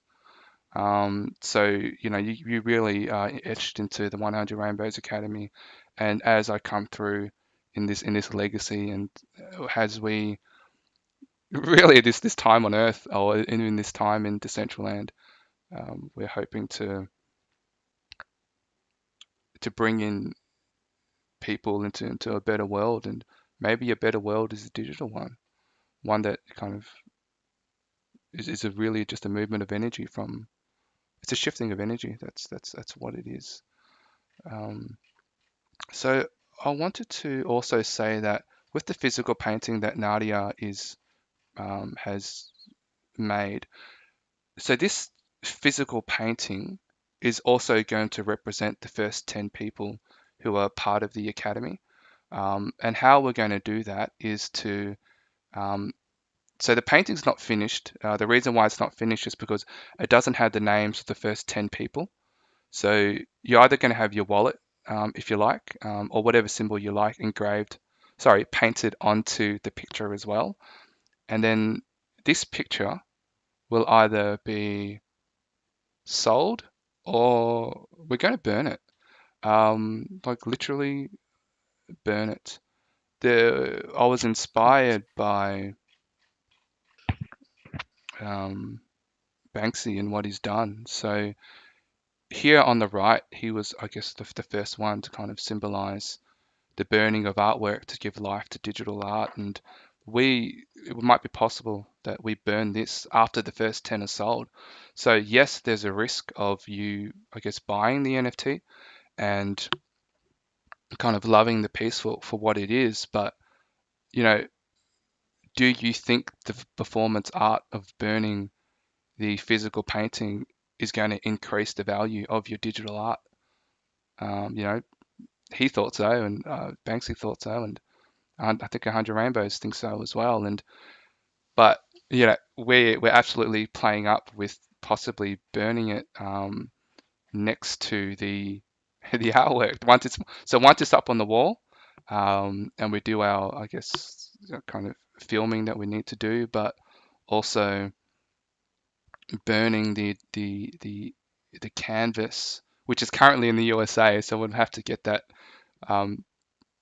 posted over to Australia to get this done. But and then we talk about, just between us, the risk in burning something like that. I don't want to, I guess, go into too much detail I'm going to plead the fifth on that.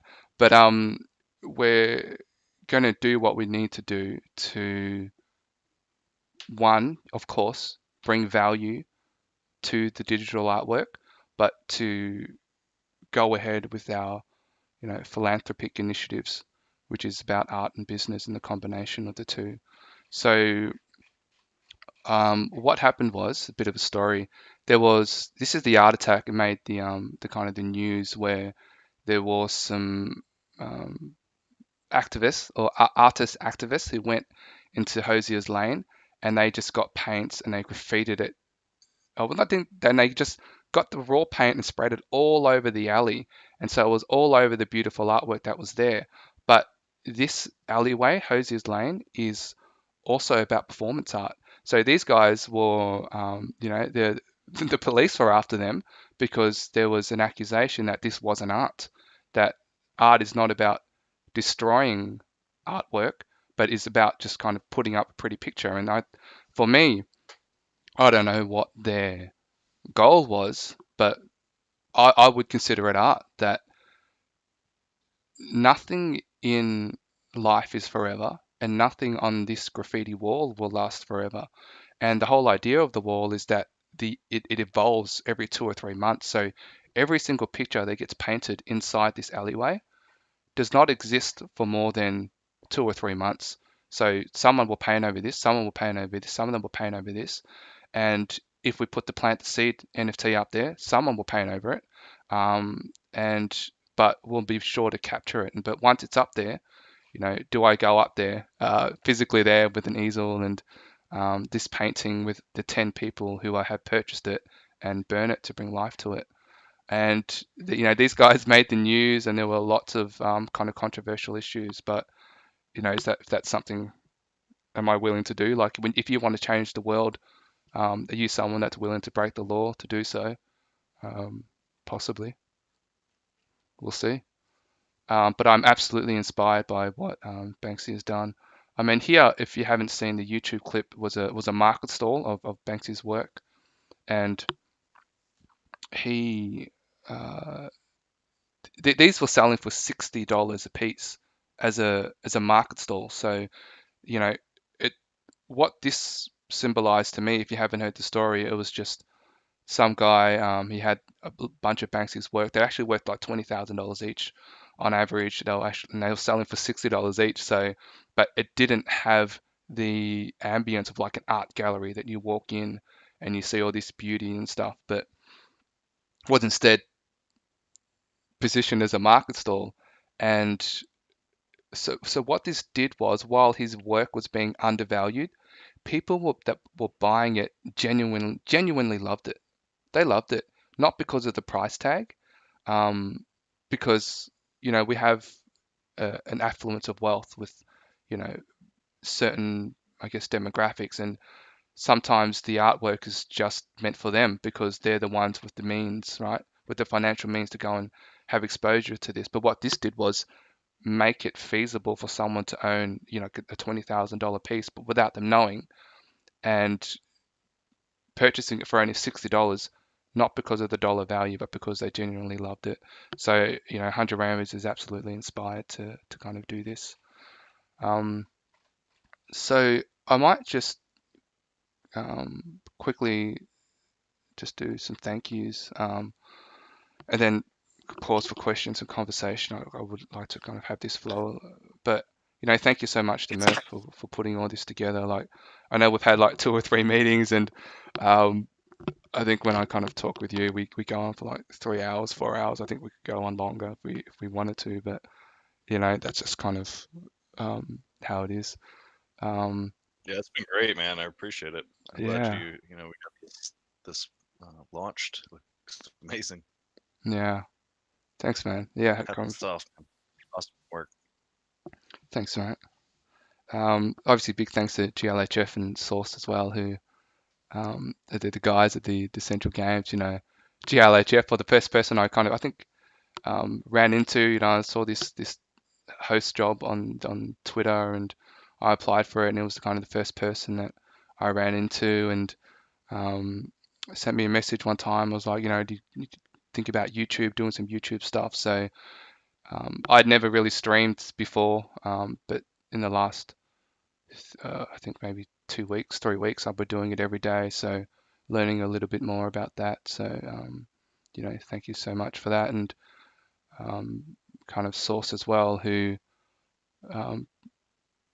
was the first conversation to get me going with this whole auction and doing it. And this is the first auction that I've done, and there'll be at least, I guess, 10 more, and only 10 more.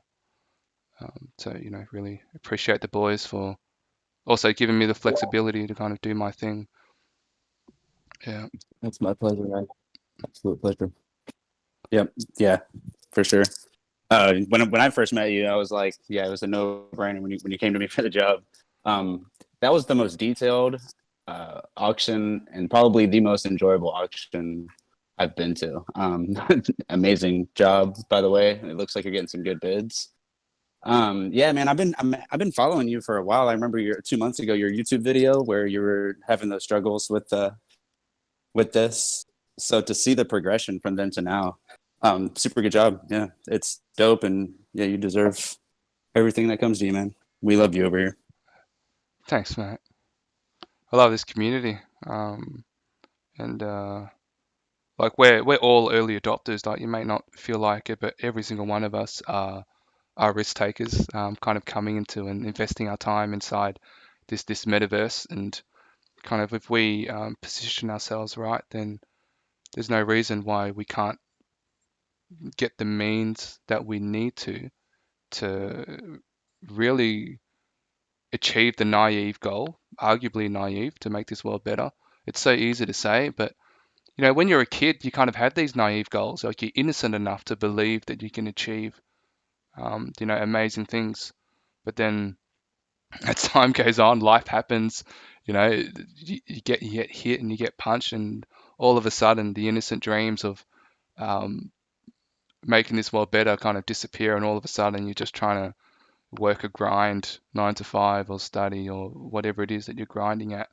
But you know, as we go through our stage, hopefully that innocence can come back, but with much more experience to actually make it happen. So a few other people that I want to thank in the Decentraland community is kind of Lastrum. He did like this great Twitch stream and kind of helped me believe that 100 Rainbows was doing something really super cool, because you know he kind of took the time to do that, to kind of do that stream focusing on the Amazon brand, and I was like, yeah, you know what, maybe it is cool, and that inspired me to kind of keep going. Big shout out to Judas, who was the 100 Rainbows builder, and you know, it just really does some great work. So really, you know, shout out to him for sticking with me, and kind of putting everything together. So shout out to Quizmaster, who is he does the quizzes in Decentraland, so he joins me on the streams, and I really love his company. So I really appreciate that. As part of the 100 Rainbows Academy, the kind of the family, we have, I'll just go with New Legends first. You know, he's here, and you know, he's the first tenant of the 100 Rainbows Academy. We're looking for another, possibly 2. And I could have put New Legends in both the Decentraland community and 100 Rainbows, but I thought I'll stick you in the family with 100 Rainbows, mate. And Nadia, of course, you know, thanks so much for painting this and doing it and putting it together. And you bet that, you know, when we have like another, when we create our other pieces, you know, I'll be reaching out to you to help me out. So that's kind of the end. Like, I'm happy to maybe just filter off any more questions that people might have.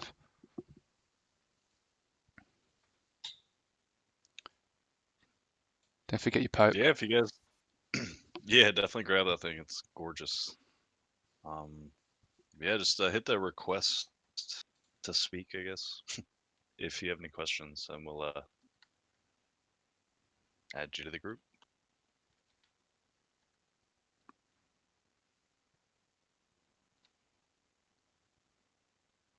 But yeah, just a second, GLHF. This is a really good Q&A discussion.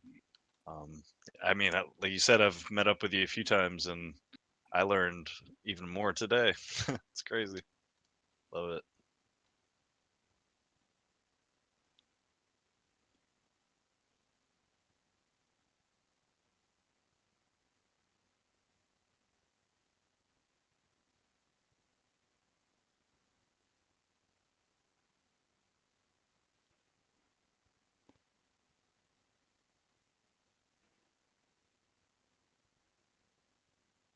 Yeah, it's so cool what it's been done here, Murph. Like, just kind of having the trees kind of spaced out like this. Like, I'm just couldn't be more happy with how the first one has turned out. I know that, you know, kind of still getting our 100 Rainbows is still really new, and a lot of people haven't heard about us, but you know, that hopefully we get that Yeah, first one going. Yeah, it was cool. I try to put it around, you know, without being too crazy with it. And then we put up, you know, we haven't done the simultaneous video at the same time, so that's pretty cool. In the business center, it kind of works out because the streams sources are different. So yeah, this event turned out awesome.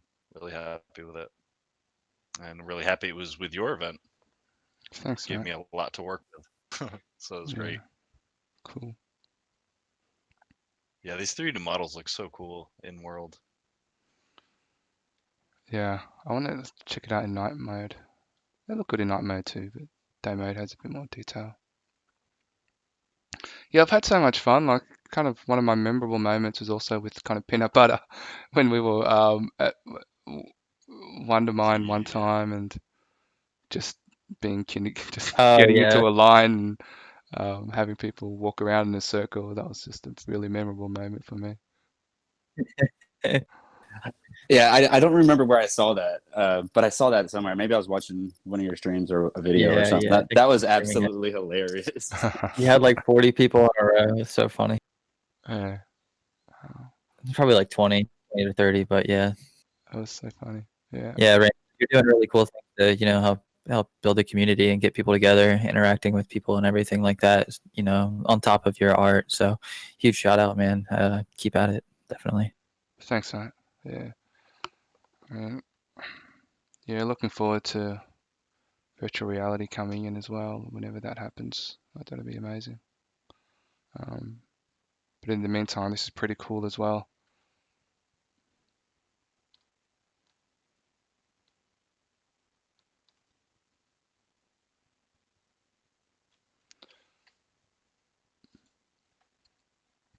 Yeah, with the VR, I don't know if I'd be able to spend as much time in world like consistently on VR as I could just be on my PC. You know what I mean? Yeah, it is hard. It is a pain in the ass to first set up, but then it'll be a level up for the experience. So whenever you're like exploring and checking out art, especially with, you know, models like yours, 3D that you could like interact with and stuff like that, that'll be a really cool experience. Yeah, for sure. I still have an Oculus sitting here waiting to get set up. Yeah, right. My son is about to strangle me. He's like, dude, are you going to set this up? Come on. It'll be Christmas.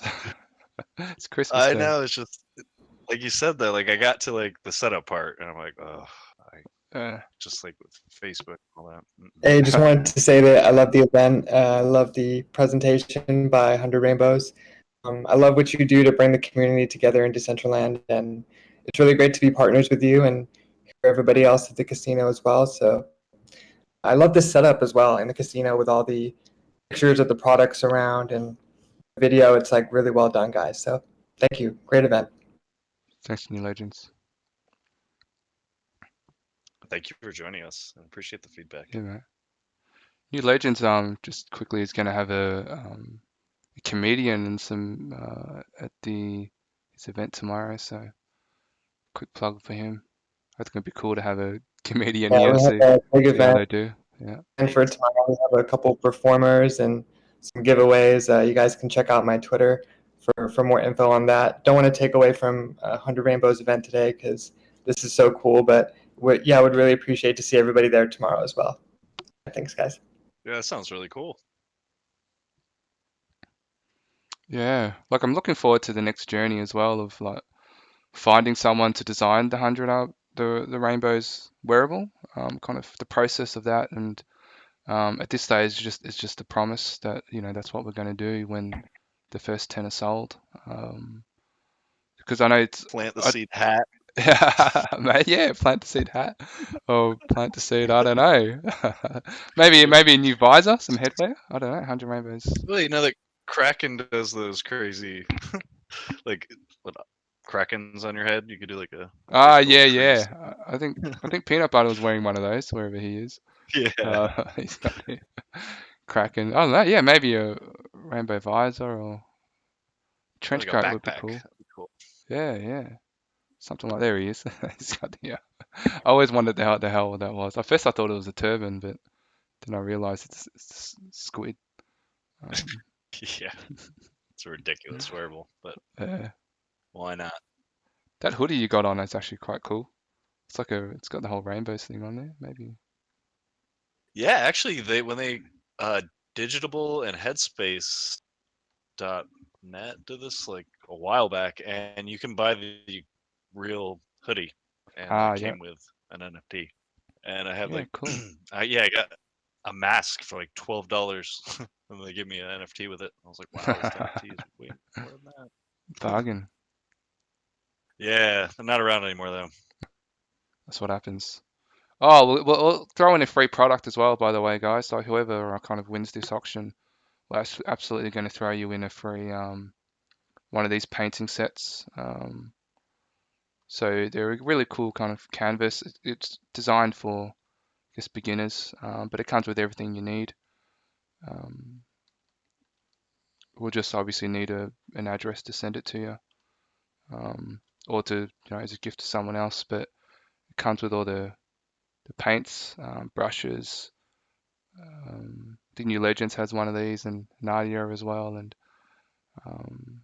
maybe it might make a good gift for somebody if that's what you want. But I wanted paintings to be available to beginners as well, because it's so much effort to kind of study art and do it, but to be able to follow with some guidance, even like a beginner can produce like a really lovely piece that you can take away and frame.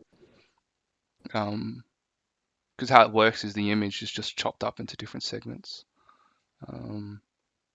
So I wasn't sure how long the auction was going for. Is it finished?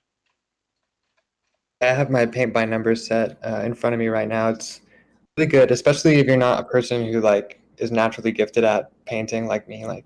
Just kind of color in the lines and go number by number.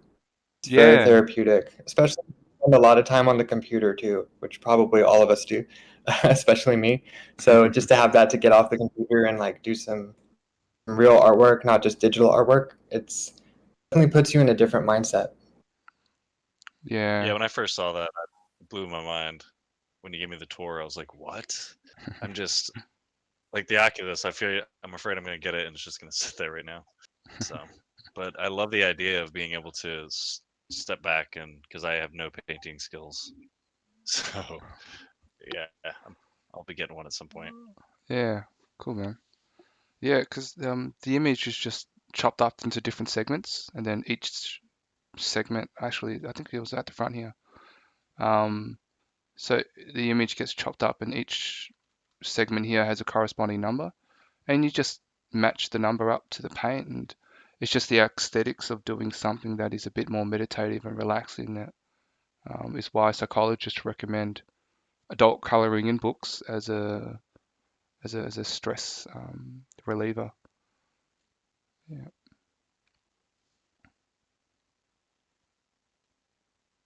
100 Rainbows. I have to ask you, do you do like podcasts at all?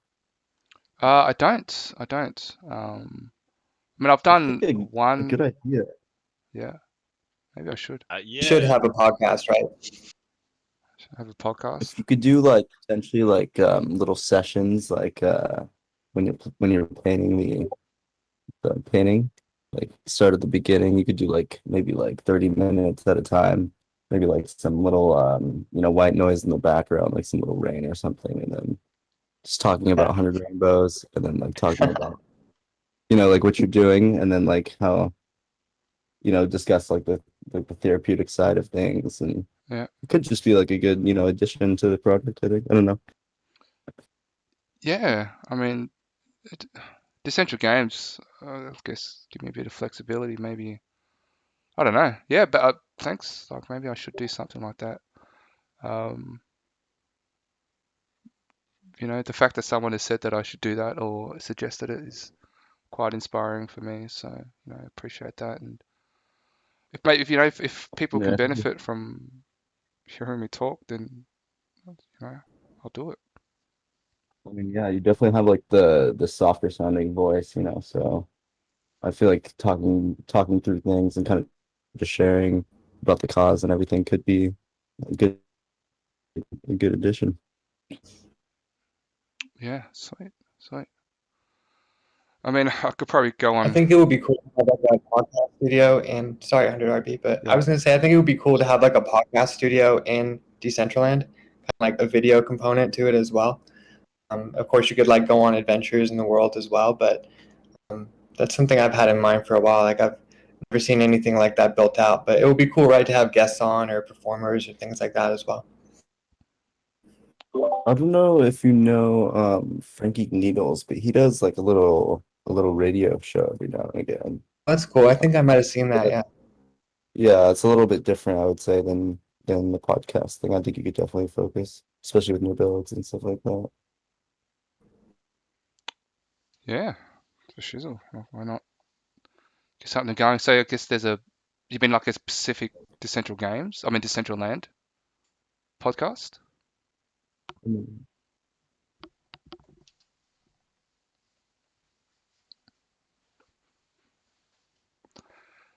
I'd say yeah. Yeah.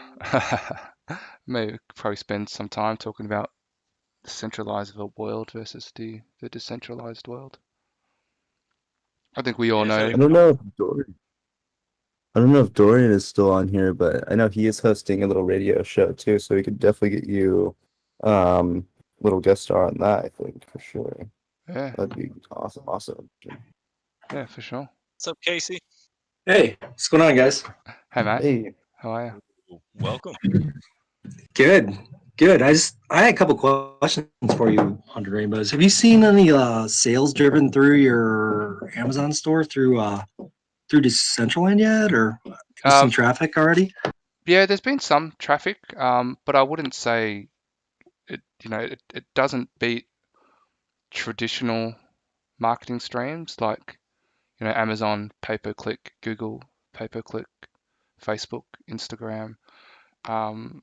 So I definitely haven't seen the same amount of traffic. There has been some,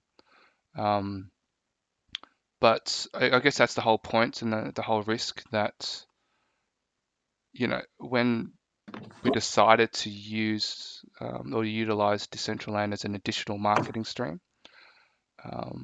we always knew that was going to be a risk, but we also knew that we were going to be in here for the long haul.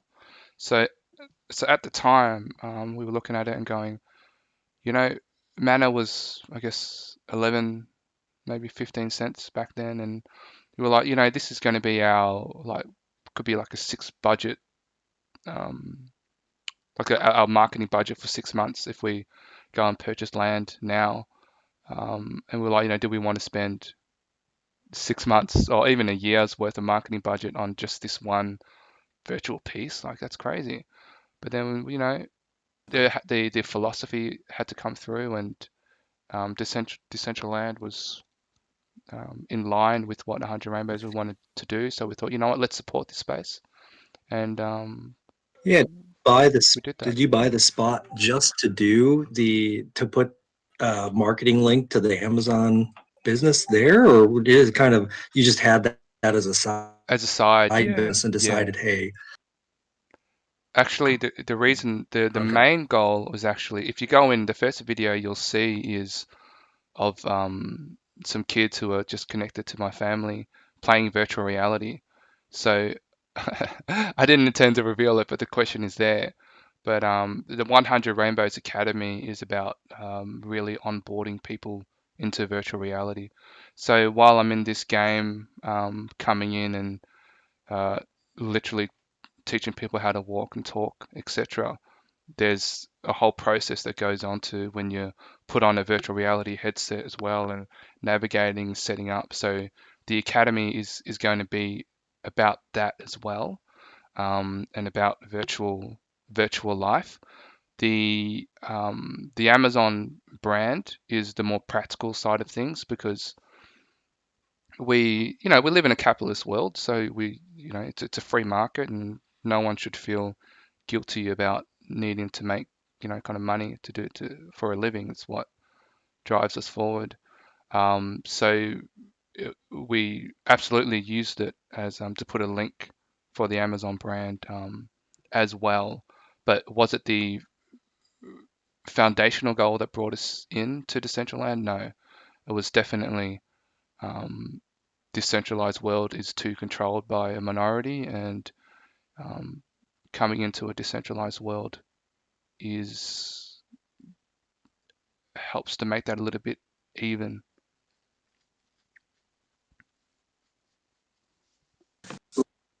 I just thought it was interesting.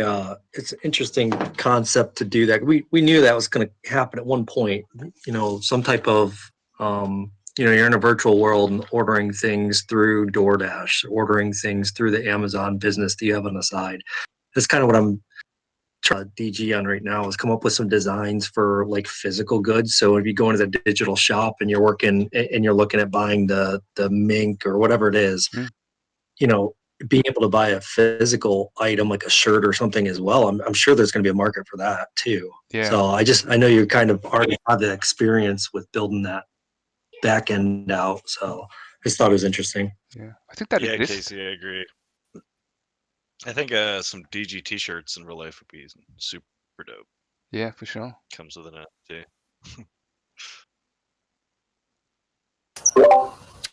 100. Where do I see the bidding? It is. I'll send you a link. I'll send you a link here. There's 46 minutes to go.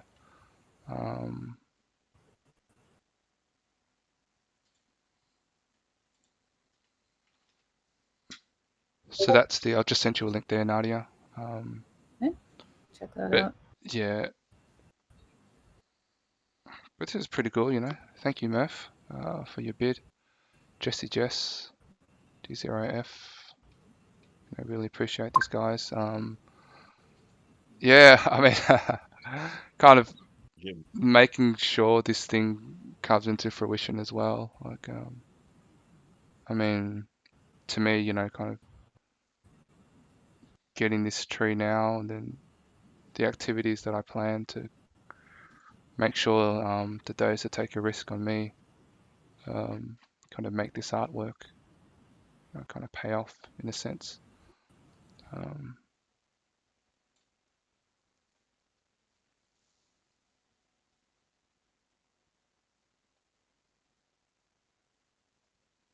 mean, have you guys already seen, like, have you heard of these kind of activities and kind of Banksy doing this?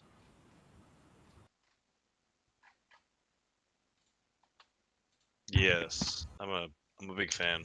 You know? Yeah. Yeah, I remember seeing or hearing about the sale. Was that in New York City where you did that? I'm not sure. It might have been. Yeah, I think for some reason I feel like someone told me it was in either Times Square or in what's the other one? It's over by NYC. I don't know, but I just wish I was, because those are the types of stuff that I buy when I'm walking around. You know, like the not super expensive, but like cool. And I could totally see myself accidentally picking up something like that. But and then the whole where they shredded the one on auction Yeah. is cool. Could you imagine? And it really does. I mean, humans, we think of ourselves as a species. We've always. So, I was just going to say, humans have always burnt stuff. You know, when we think about, we've existed for tens of thousands of years, kind of us as a race, and we've always burnt stuff, usually for religious reasons, to, you know, send things to another world, or to give life to something, or either you're burning something, as Vikings used to do that all the time, and it's very, very the same idea that he's doing here. Yeah. So we've always been fascinated with fire. We have. Me make fire. It's just like, that's what happens.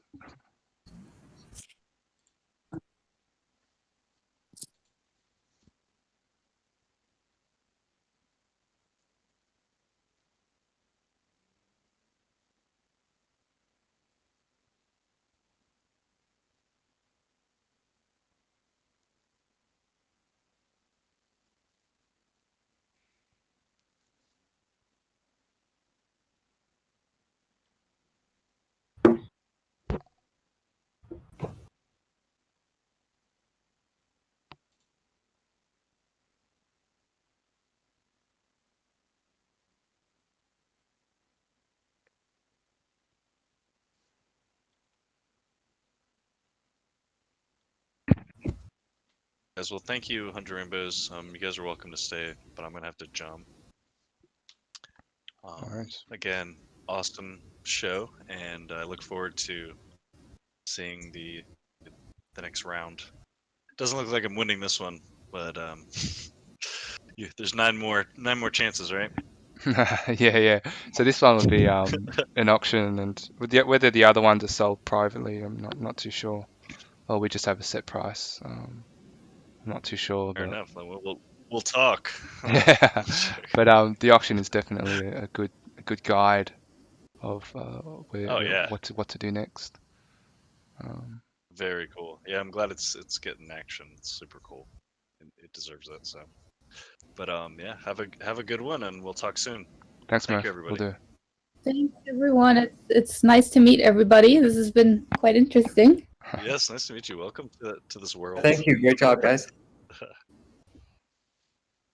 Thanks, New Legends. You'll have to maybe stick around, Nadia, from day to day.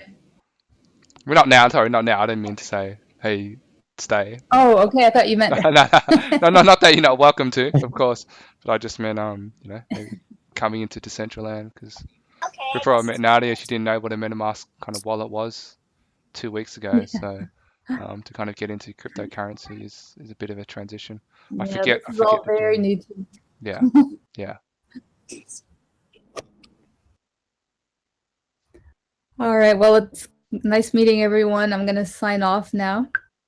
Yes, thank you both very much. I'm going to also sign off. Nadia. Definitely enjoyed it. Thanks, GLA Jeff. Thanks, Matt. Thank you, man. Thank you.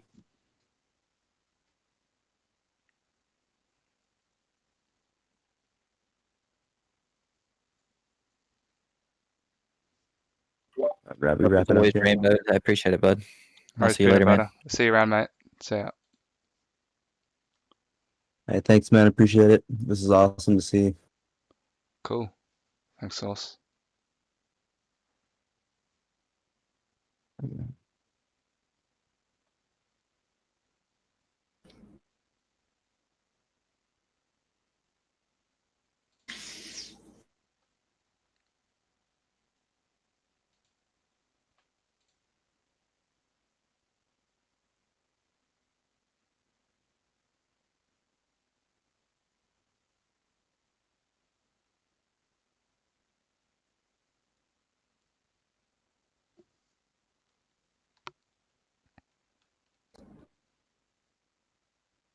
You gonna be hanging out in here, Rainbows, or are you gonna go back to your server, or what's the plan now? Well, I might just hang here. So I guess we could always do our usual Yeah, I thing can keep you from company this here server. if you like. I mean, Yeah, let's do that. I'm happy to chat with you or just chat with whoever comes through. But yeah, maybe we can do that just for today to kind of see what we normally do, because we are streaming on the 100RB Twitch. And how much longer is the auction for? the auction's going to go for another 38 minutes. So at the moment, the bid is with Murph. Coming down to it. 0.08 ETH. You know what the bidding is at right now? It's at 0.08. So that's cool. Bad. Yeah, I mean, would have sold this for, well, I would have had to sell no matter what, just to kind of get that momentum going, and hopefully when I kind of do the stunts to kind of push this thing forward, then like with most things, that's what needs to bring value. Yeah, and I mean, more important than even selling the NFT is just spreading the mission and like telling people about the organization, like what we always talk about, like the human potential, human capital is worth a lot more than just the NFT or whatever the sticker price for that ends up being, Yeah, that's right. That's absolutely right. I mean, that's why I kind of like the whole idea of having the market stall, the Banksy market stall, where it just wasn't about the money. It was more about, do you genuinely love this, or do you genuinely believe in this? And kind of, if money wasn't a factor, what would your decision be? Talking about the Banksy that they burned. Yeah, that they burnt, but also the market stall. that they had, where they were selling the pieces for like $60 each when they were worth like 20 grand. But nobody bought them, right? No, some people bought them. Not many. Oh. Like maybe Because I heard another story about Banksy where he was selling a bunch of these paintings in a market stall, yeah, but nobody bought them at all. So it just goes to show, like, I think the experiment was to show like the perception of the art is hugely instrumental in like sticker price or people's interest. If it's just an anonymous piece of art without the hype of the name Banksy behind it, like, does it yeah, really have that same worth? yeah, exactly. So it's the value of what is attached to a physical item than the physical item itself. I mean, that's what brands are, right? I mean, when you think about shoes, they all kind of protect your feet, but why do you buy the shoes that you buy? And same goes like with the paintings. Why do you buy something that you buy? Do you believe in the value of what it is and kind of willing to push that forward?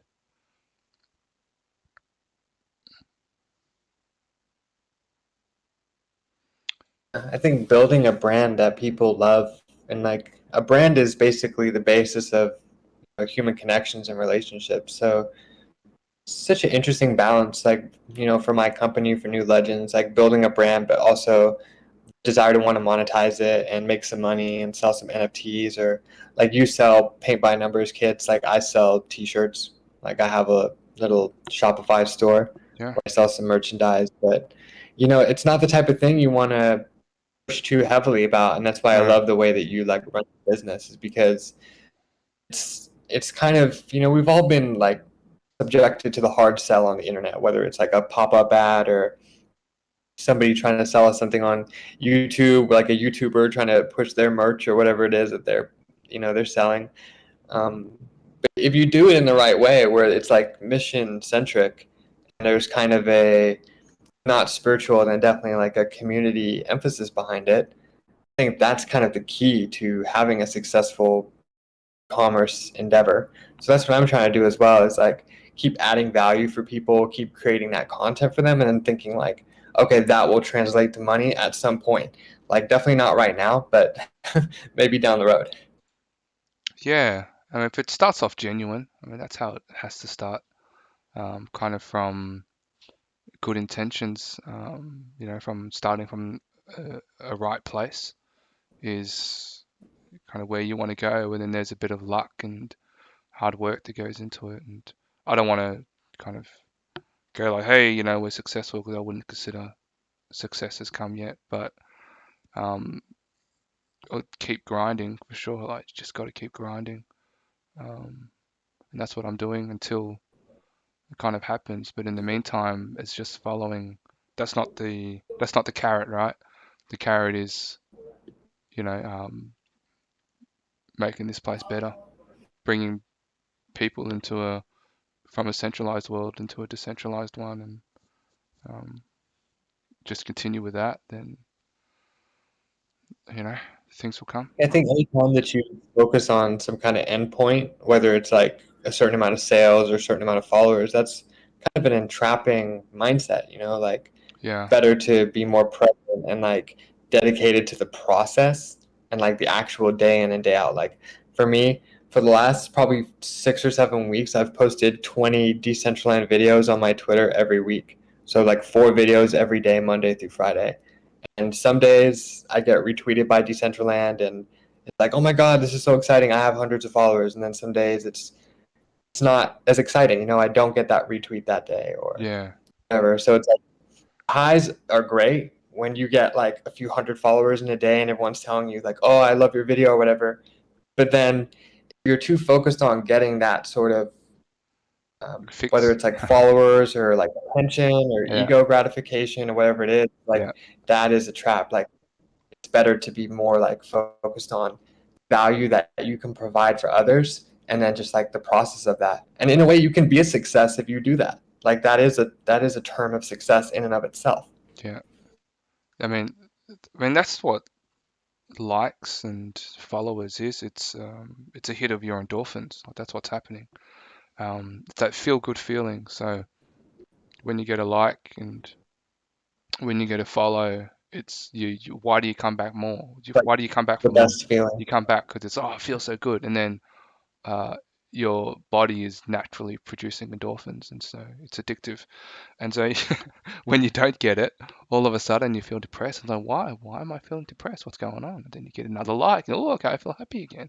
Oh, let's get more. Let's get more. I mean, I think I'm at a point with my relationship with the internet and computers where I can kind of sing that, where that certainly would have been something that deterred me in the past.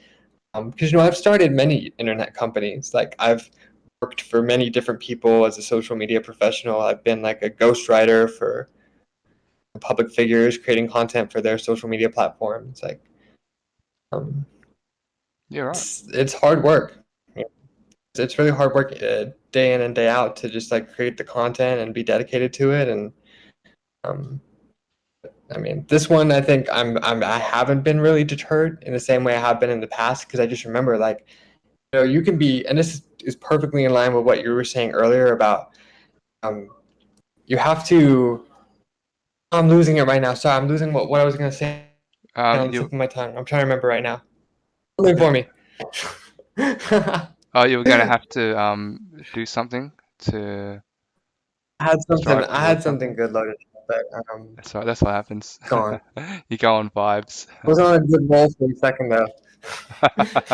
I'm sure I will come back to you. But yeah, no, it's been kind of cool to go through this process and do these tours and kind of meet people and onboard new people to the game. And hesitant to call it a game, but it's just language, I guess. Definitely more than a game at this point. Yeah. Yeah.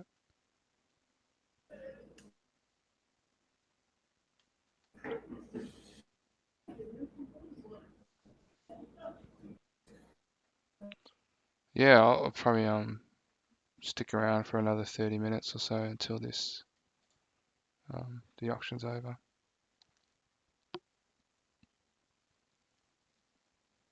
But one thing I am trying to do is like get more practice, like live streaming, and like the only way you can get better, is like talking publicly, like talking about your company, like it's not an easy thing to do. Like not everybody has the confidence to speak, especially you can just be on your phone or have like text-based interactions with people.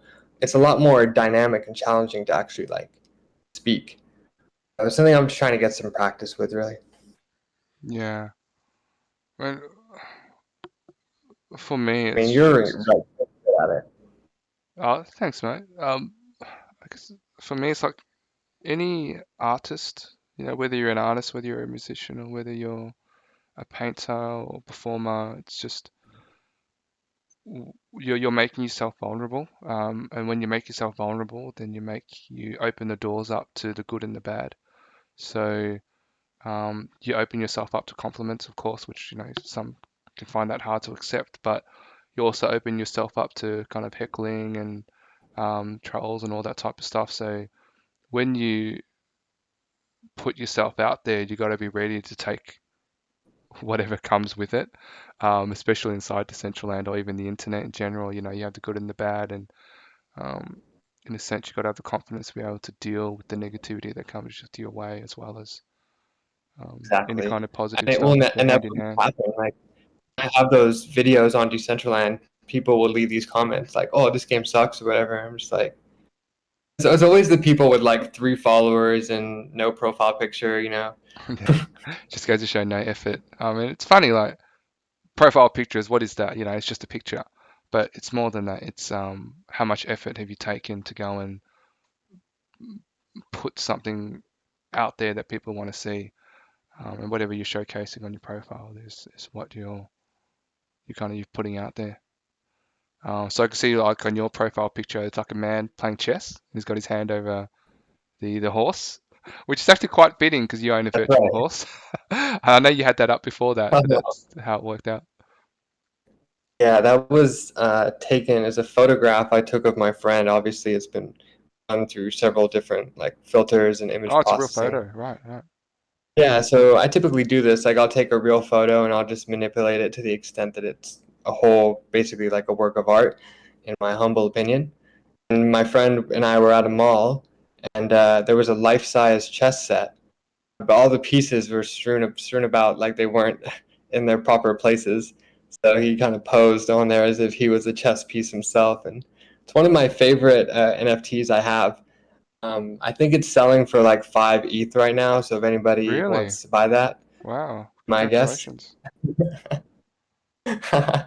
Well, it And that's what hasn't it's sold listed for that for? amount. That's how much That's I'm what it's selling listed it for? for. Yeah, yeah. I mean, Ethereum itself. I mean, I really like it. It's kind of I'm like, you know, if I had a bunch of money, I would spend this much on this. But yeah, you know, sure. some of the prices are they're just whatever, right? I mean, Yeah. I have NFTs that are like $1 or $2. Like it's more expensive for the gas fee than the actual NFT. Yeah. The other ones that I just have such a high opinion of, I'll just put a high price on it and see what happens. Yeah, I mean, it's pretty amazing how things go.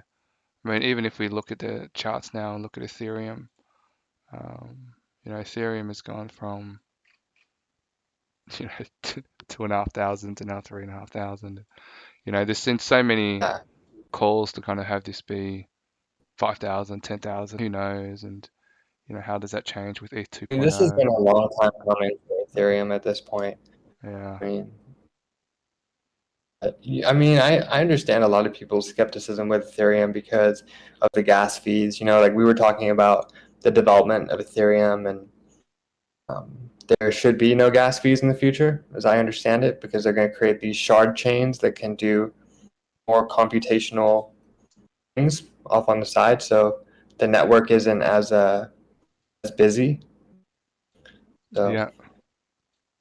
I think it has a great future, Ethereum, but I'm really surprised that it's not at least like 10 grand, right? But that would just be amazing for someone like me, because like even though I'm in Ethereum, it's like all the Ethereum tokens that we're all like invested in, like whether it's Mana or whatever, it's like, you know, everything else is going to come with it when that happens. So Yeah.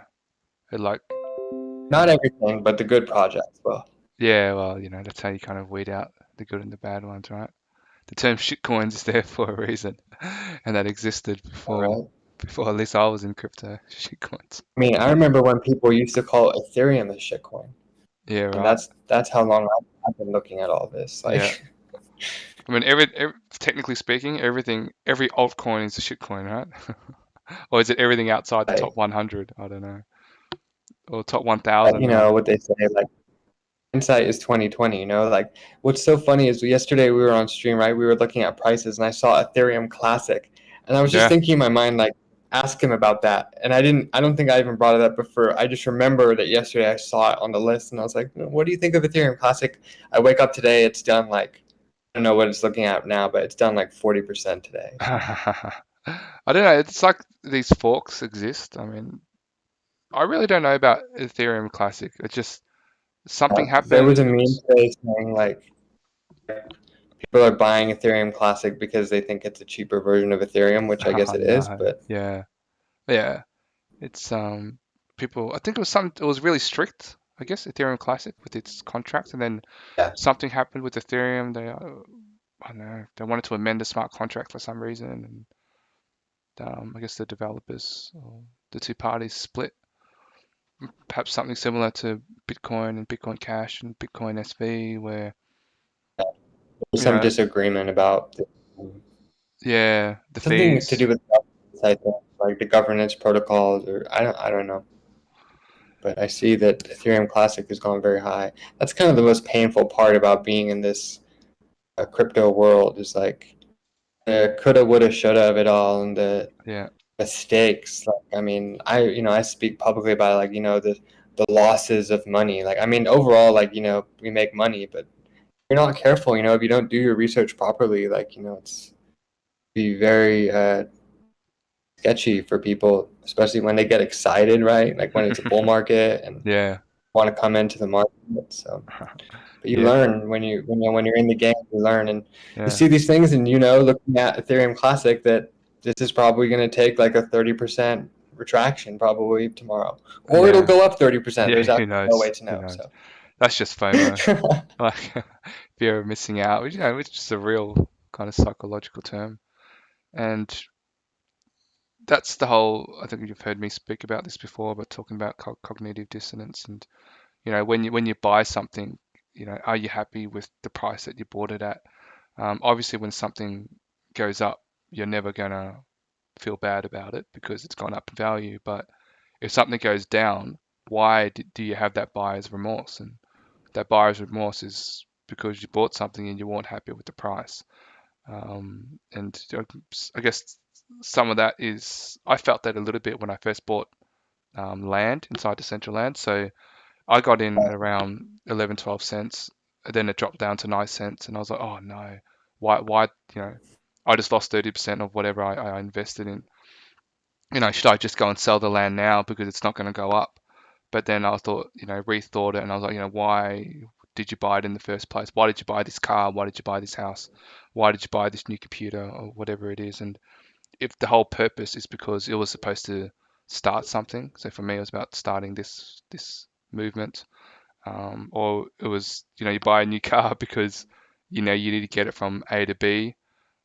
If the price achieves what the purpose of it, then you shouldn't feel any buyer's remorse as such. But yeah, it does occur when you weren't happy that the price that you got in at. Yeah, I think it's also a matter of just like your perspective of time, especially like young people in the early 20s. Like they're like young and healthy, so like they think they know everything. But generally, it's like as you get older, like I'm 29, you get a better appreciation for like time and like playing things for the long term instead of just like trying to get rich next week or next month. And that's what I tell people. I love talking about crypto, but I always say like you're in it to get rich overnight or get rich next month. It's just probably not going to happen unless you're super lucky. And there are people like that who get super lucky, especially like rich idiots.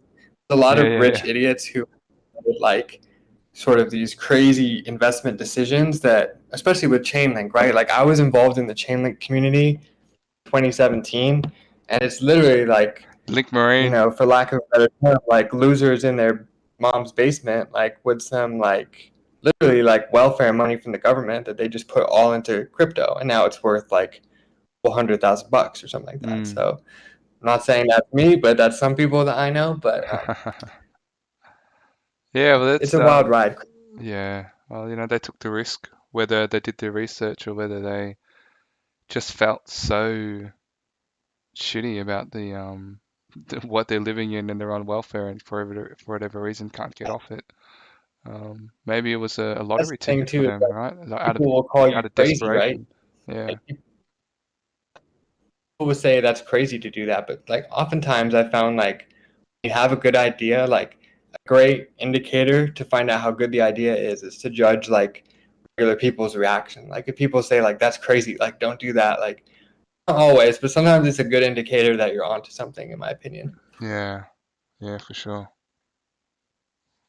Yeah, I think so. Especially if you have a good intuition about it. Like maybe in some ways we've kind of gotten away from that, kind of being in tune to whatever your subconscious is telling you. We used to do that a lot when we were, kind of had to hunt for our food. We developed this intuition, but as we move forward, we kind of gravitated away from it and maybe looked at it as a weakness. But maybe it can be used in different ways. We just don't know how to get in touch with it. Now, whether or not you use intuition for trading crypto, I don't know. Like, I mean, there's a reason why technical analysis exists because of the emotions and how powerful fear and greed is. So people start to go technical, but perhaps those who have been in the game long enough, and even economists can field an intuition for what the market is doing. Intuition is a very powerful tool, though. But if your intuition is not grounded in like research and experience, then yeah, your intuition is going to be bad. But I think me, like following my intuition is something I've had to like teach myself to do, because it's like there's been times where I've doubted my own intuition, and I see the results of what happened and be like, damn, if I had only bet on myself. And this is like a classic thing that happens in crypto, right? When it's like you make a certain amount, but then you look back and you're like kicking yourself like, oh, if only I had invested more, right? Yeah. Like I've had this thought every night for 4 years, right? Yeah. when things go up, you always wish you sold your house, right? You're always like, it's going up. I wish I should have sold my house and went all in. But sometimes that's the worst thing that can happen, right? Is when you just go into something and then it goes up and then you make that little bit of money. Like even gambling in a sense, right? Where you just kind of get that hit of endorphins because you've made $200 on blackjack or whatever, and not taken away from the casino, but it's just a way where you get those endorphins. If you don't know what's happening to you, you don't know why you feel good, and you don't have any kind of risk management, then yeah, you fall into that trap and you start FOMOing and getting greedy and all One that indicator stuff. that's really funny is like if you're like me and you like to check your portfolio in the morning. Yeah, If you're waking up and you're checking your portfolio and you're literally like I still do shouting that. with joy and excitement because you've made like several $1,000s overnight or whatever, the biggest sell signal ever. Like, yeah. when you start waking up day after day, week after week, you're like, oh my God, I'm making so much money. Like that is when you should sell, because that's when like the greed, right, has come in, and capitulation is going to happen after that. So it's such a fun like kind of world, and like luckily I've made a lot more than I've lost, but I've also been in positions where I have got burned on certain projects as well too. So yeah, I think that's it for me on the stream for now. I'm gonna probably get a bite to eat. Sure, Thank man. you for having me. No, I appreciate you being here. I'm really looking forward to Great going to job. your event tomorrow. I'll probably give a similar speech to what I gave today at your one tomorrow, But just be more like complimentary of me and just for sure. talk about how great I am. That's just Well, that should do the trick. you mean, that's easy, mate. That's easy. Just tell the truth. Talk about your horse There and you go. how I'm trying to get you to convince you to race your horse again. I know, but yeah, the horse should definitely get a shout out at the event. But dude, they really nailed it. I was not expecting the casino to have like the images of your products and everything. Like, Yeah. they absolutely nailed it. So they good job all around. Yeah, they And, smashed I my would love to work with expectations. the casino on an event at some point. Where we Yeah. could do like a team up event or something. That would be Sure. so cool as well. Yeah. So that's just something on my mind. But I'm gonna head out for now. But No worries, great mate. job again. I'll see everybody later. All right. Appreciate it. Yeah. See you, mate.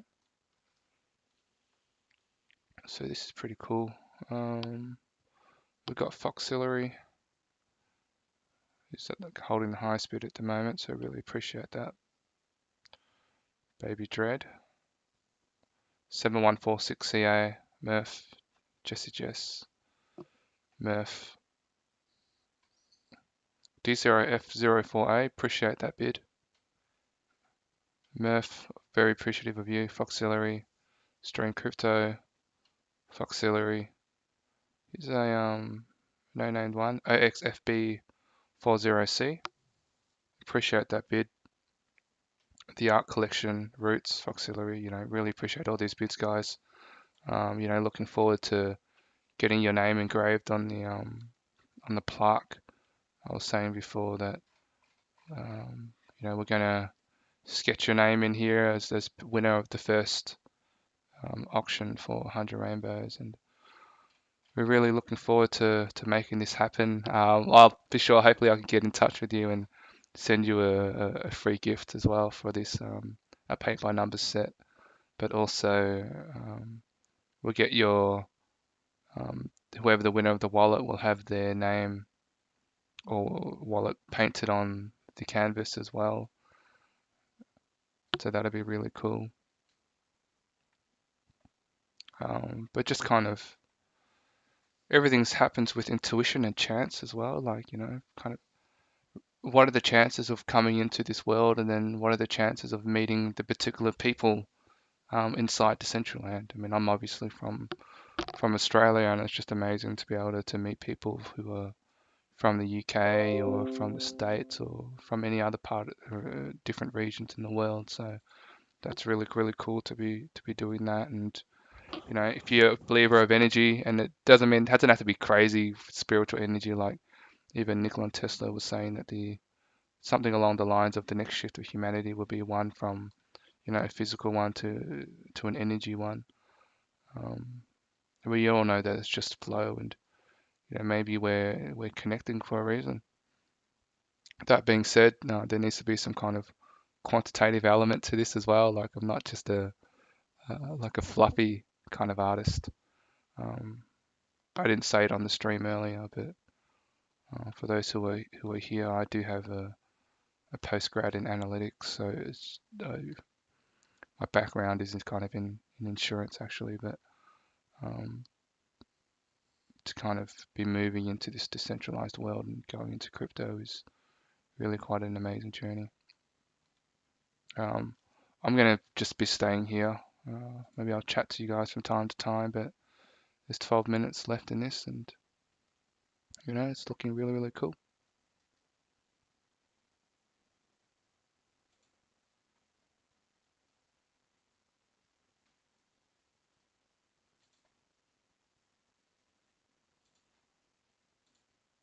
Sorry, some music on.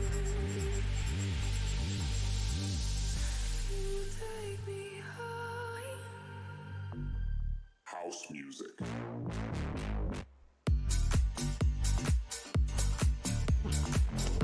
Hey, 100 Rainbows. Just wanted to say thanks for everything you do for the community. No worries. Thanks, Ryan. Is it Ryan? Ryan? It's Ryan. I just wasn't early enough to get Ryan. Ah, no, sure. No. Oh, right. Got ya. Yeah, no, I appreciate that. Thanks for speaking out. Hopefully we Good can. stuff. Yeah, thanks, mate. Sorry, hopefully what? I was gonna say, hopefully, you know, we can meet again sometime. I think it's the first time I don't think we've come across each other's paths before. Or maybe we have. No, don't think so. I've seen one of your videos and heard of your great exploits. Love the art as well, and yeah, at some point it'd be good to catch up too. Chit chat. Yeah. Yeah, cool. Sounds good. I just jumped in. Looks like you're leading things, but we'll hop out and leave you to it. Oh, good, mate. No worries. Appreciate it.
Okay.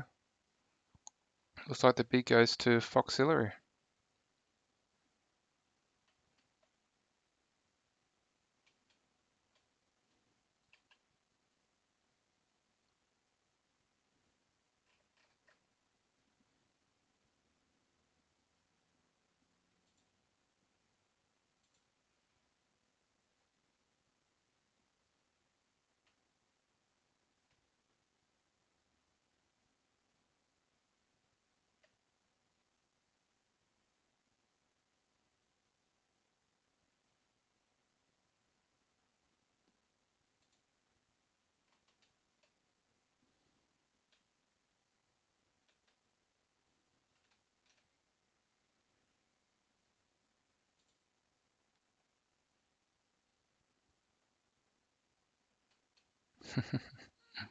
This is very exciting.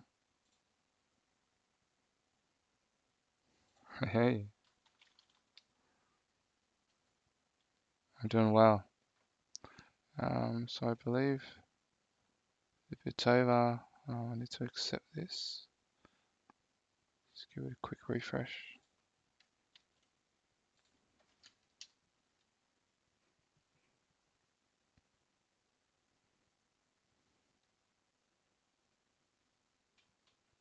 Awesome.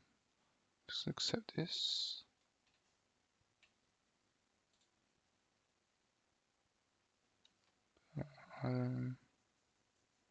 WS total earnings 10. Accept.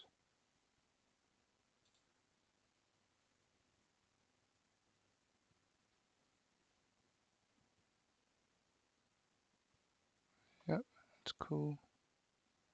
Confirm.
Now I need to find out who Foxillary is.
So appreciative to everyone who placed a bid.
Am I the only one seeing this?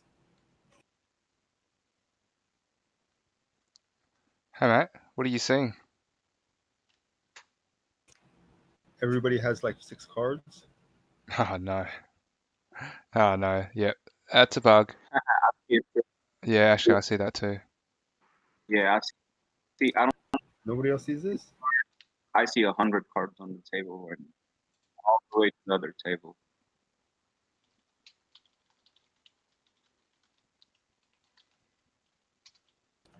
Can I just pick what cards I want to use?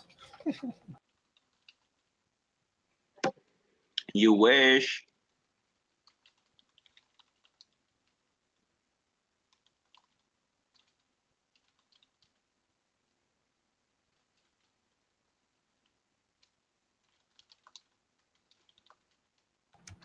I'll be right back. I'm gonna go screenshot this in South.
Still processing.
So is this what counting cards feels like?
Damn, it says I have insufficient credits. What the fuck?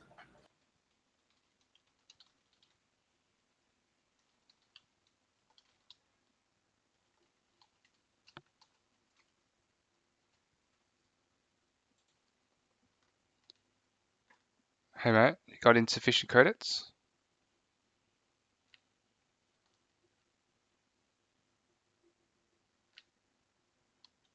Do you mean for free play money? Hey 456, how are you mate?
Dude, I am like bugging out. Can't jump in or nothing.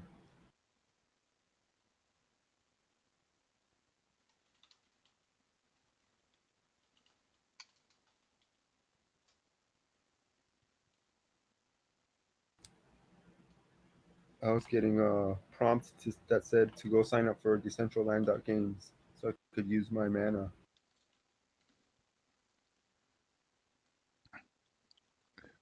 You're trying to gamble with your mana, but you can't get on there.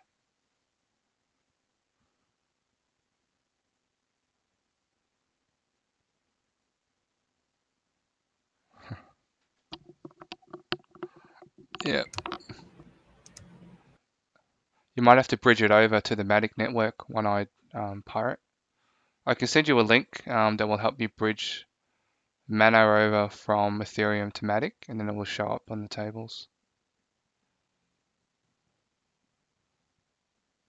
That's what you need to do, One-Eyed Pirate.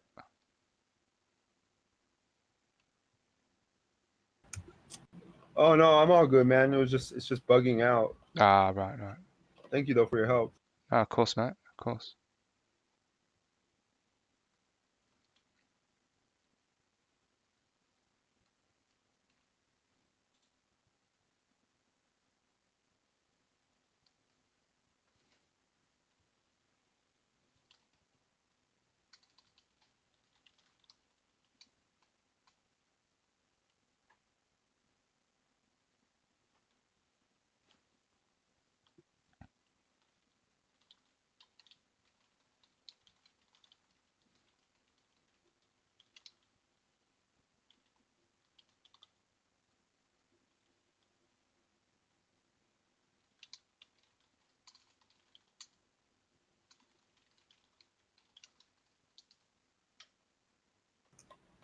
You'll never find me gold.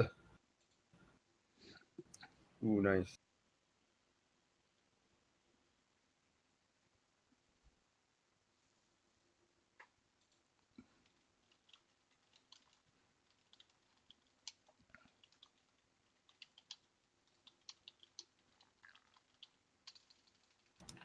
Do you think we can get his cards all the way to the other side of the casino?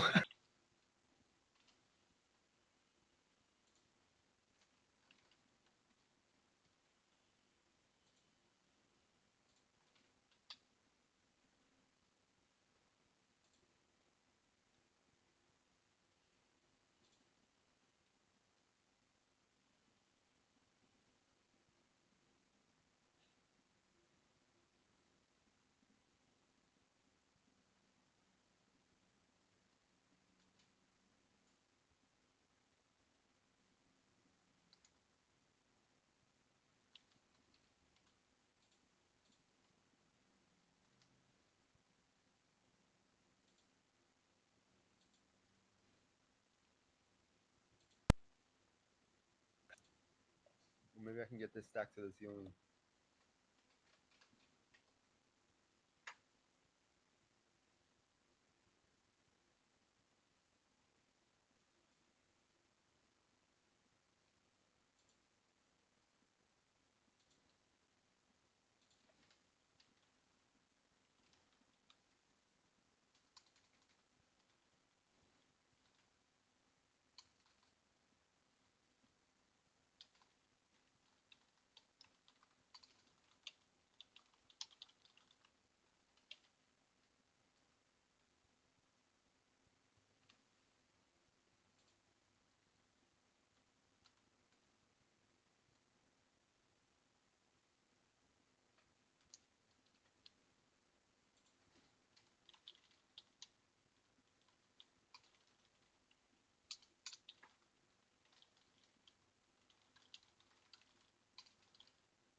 Too much, matey.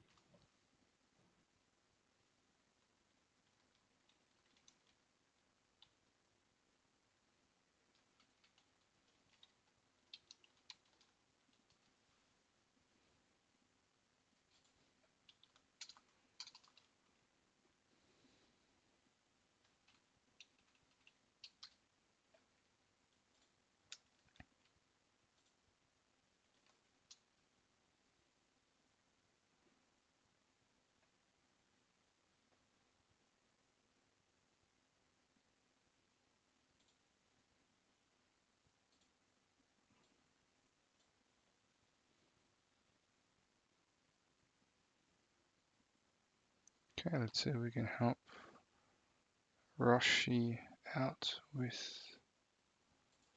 Decentraland tutorials.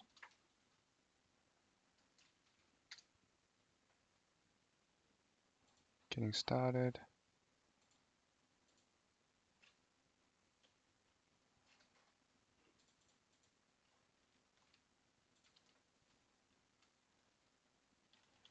YouTube that.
Welcome to the 100 Rainbows Academy. This is our first NFT, shortly available on OpenSea. 100 Rainbows Plant the Seed NFT, 1 of 100.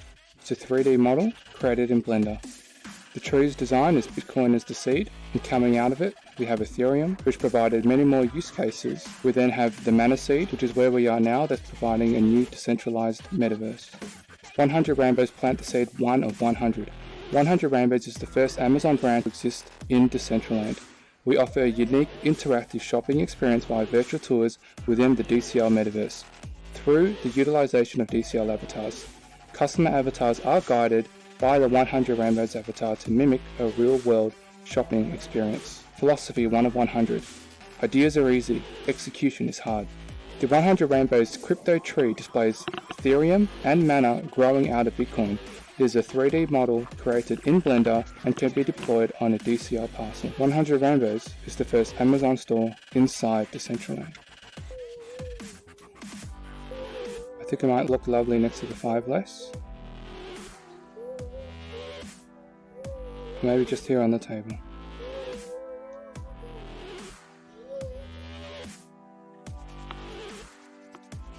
The 100 Rainbows NFT, available soon.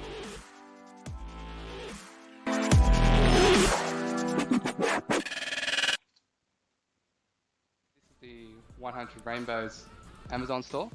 I've used it as an additional marketing stream to kind of drive that web traffic that you would traditionally get from, a normal website. But this way, by having a land to be able to provide a shop, you can provide like an actual interactive experience as well, right? Which is what we're going to experience right now. So guys, what he did is he's the first to have an Amazon store. So these are links to his Amazon store. pretty cool. And then the link will take you to an external browser.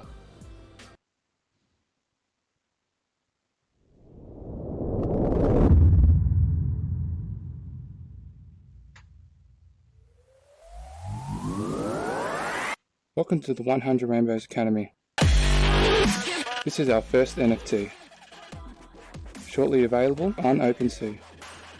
100 Rainbows Plant the Seed NFT, 1 of 100. It's a 3D model created in Blender. The tree's design is Bitcoin as the seed, and coming out of it, we have Ethereum, which provided many more use cases. We then have the Mana Seed, which is where we are now, that's providing a new decentralized metaverse. 100 Rainbows Plant the Seed, 1 of 100. 100 Rainbows is the first Amazon brand to exist in Decentraland. We offer a unique interactive shopping experience via virtual tours within the DCL metaverse. Through the utilization of DCL avatars, customer avatars are guided by the 100 Rainbows avatar to mimic a real-world shopping experience. Philosophy 1 of 100. Ideas are easy, execution is hard.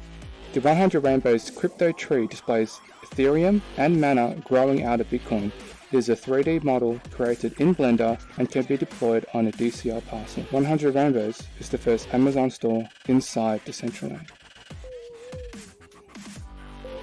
I think it might look lovely next to the 5 less. Maybe just here on the table.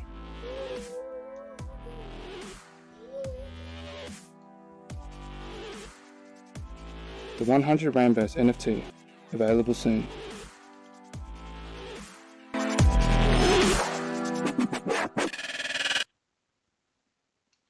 The 100 Rainbows Amazon store. I've used it as an additional marketing stream to kind of drive that web traffic that you would traditionally get from, a normal website. But this way, by having a land to be able to provide a shop, you can provide like an actual interactive experience as well, right? Which is what we're going to experience right now. So guys, what he did is he's the first to have an Amazon store. So these are links to his Amazon store. It's pretty cool. And then the link will take you to an external browser.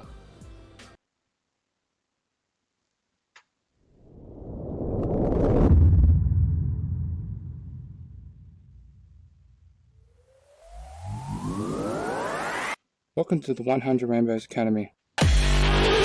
This is our first NFT. Shortly available on OpenSea. 100 Rainbows Plant the Seed NFT, 1 of 100. It's a 3D model created in Blender. The tree's design is Bitcoin as the seed, and coming out of it, we have Ethereum, which provided many more use cases. We then have the Mana Seed, which is where we are now, that's providing a new decentralized metaverse. 100 Rainbows Plant the Seed, 1 of 100. 100 Rainbows is the first Amazon brand to exist in Decentraland. We offer a unique interactive shopping experience via virtual tours within the DCL metaverse. Through the utilization of DCL avatars, customer avatars are guided by the 100 Rainbows avatar to mimic a real-world shopping experience. Philosophy 1 of 100. Ideas are easy, execution is hard. The 100 Rainbows crypto tree displays Ethereum and Mana growing out of Bitcoin. It is a 3D model created in Blender and can be deployed on a DCL parcel. 100 Rainbows is the first Amazon store inside Decentraland. I think it might look lovely next to the 5 less. Maybe just here on the table.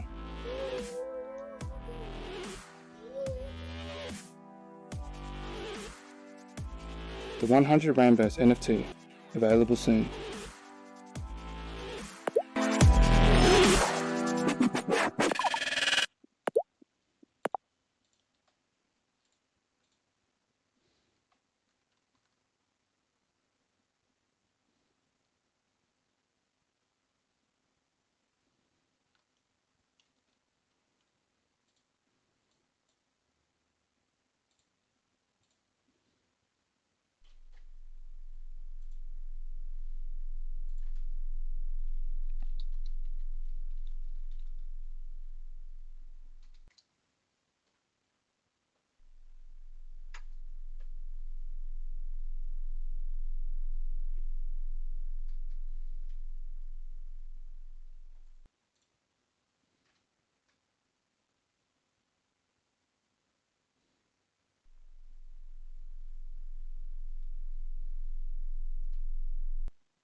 Yeah, Dixon's got one of those 3 Lao jumpers.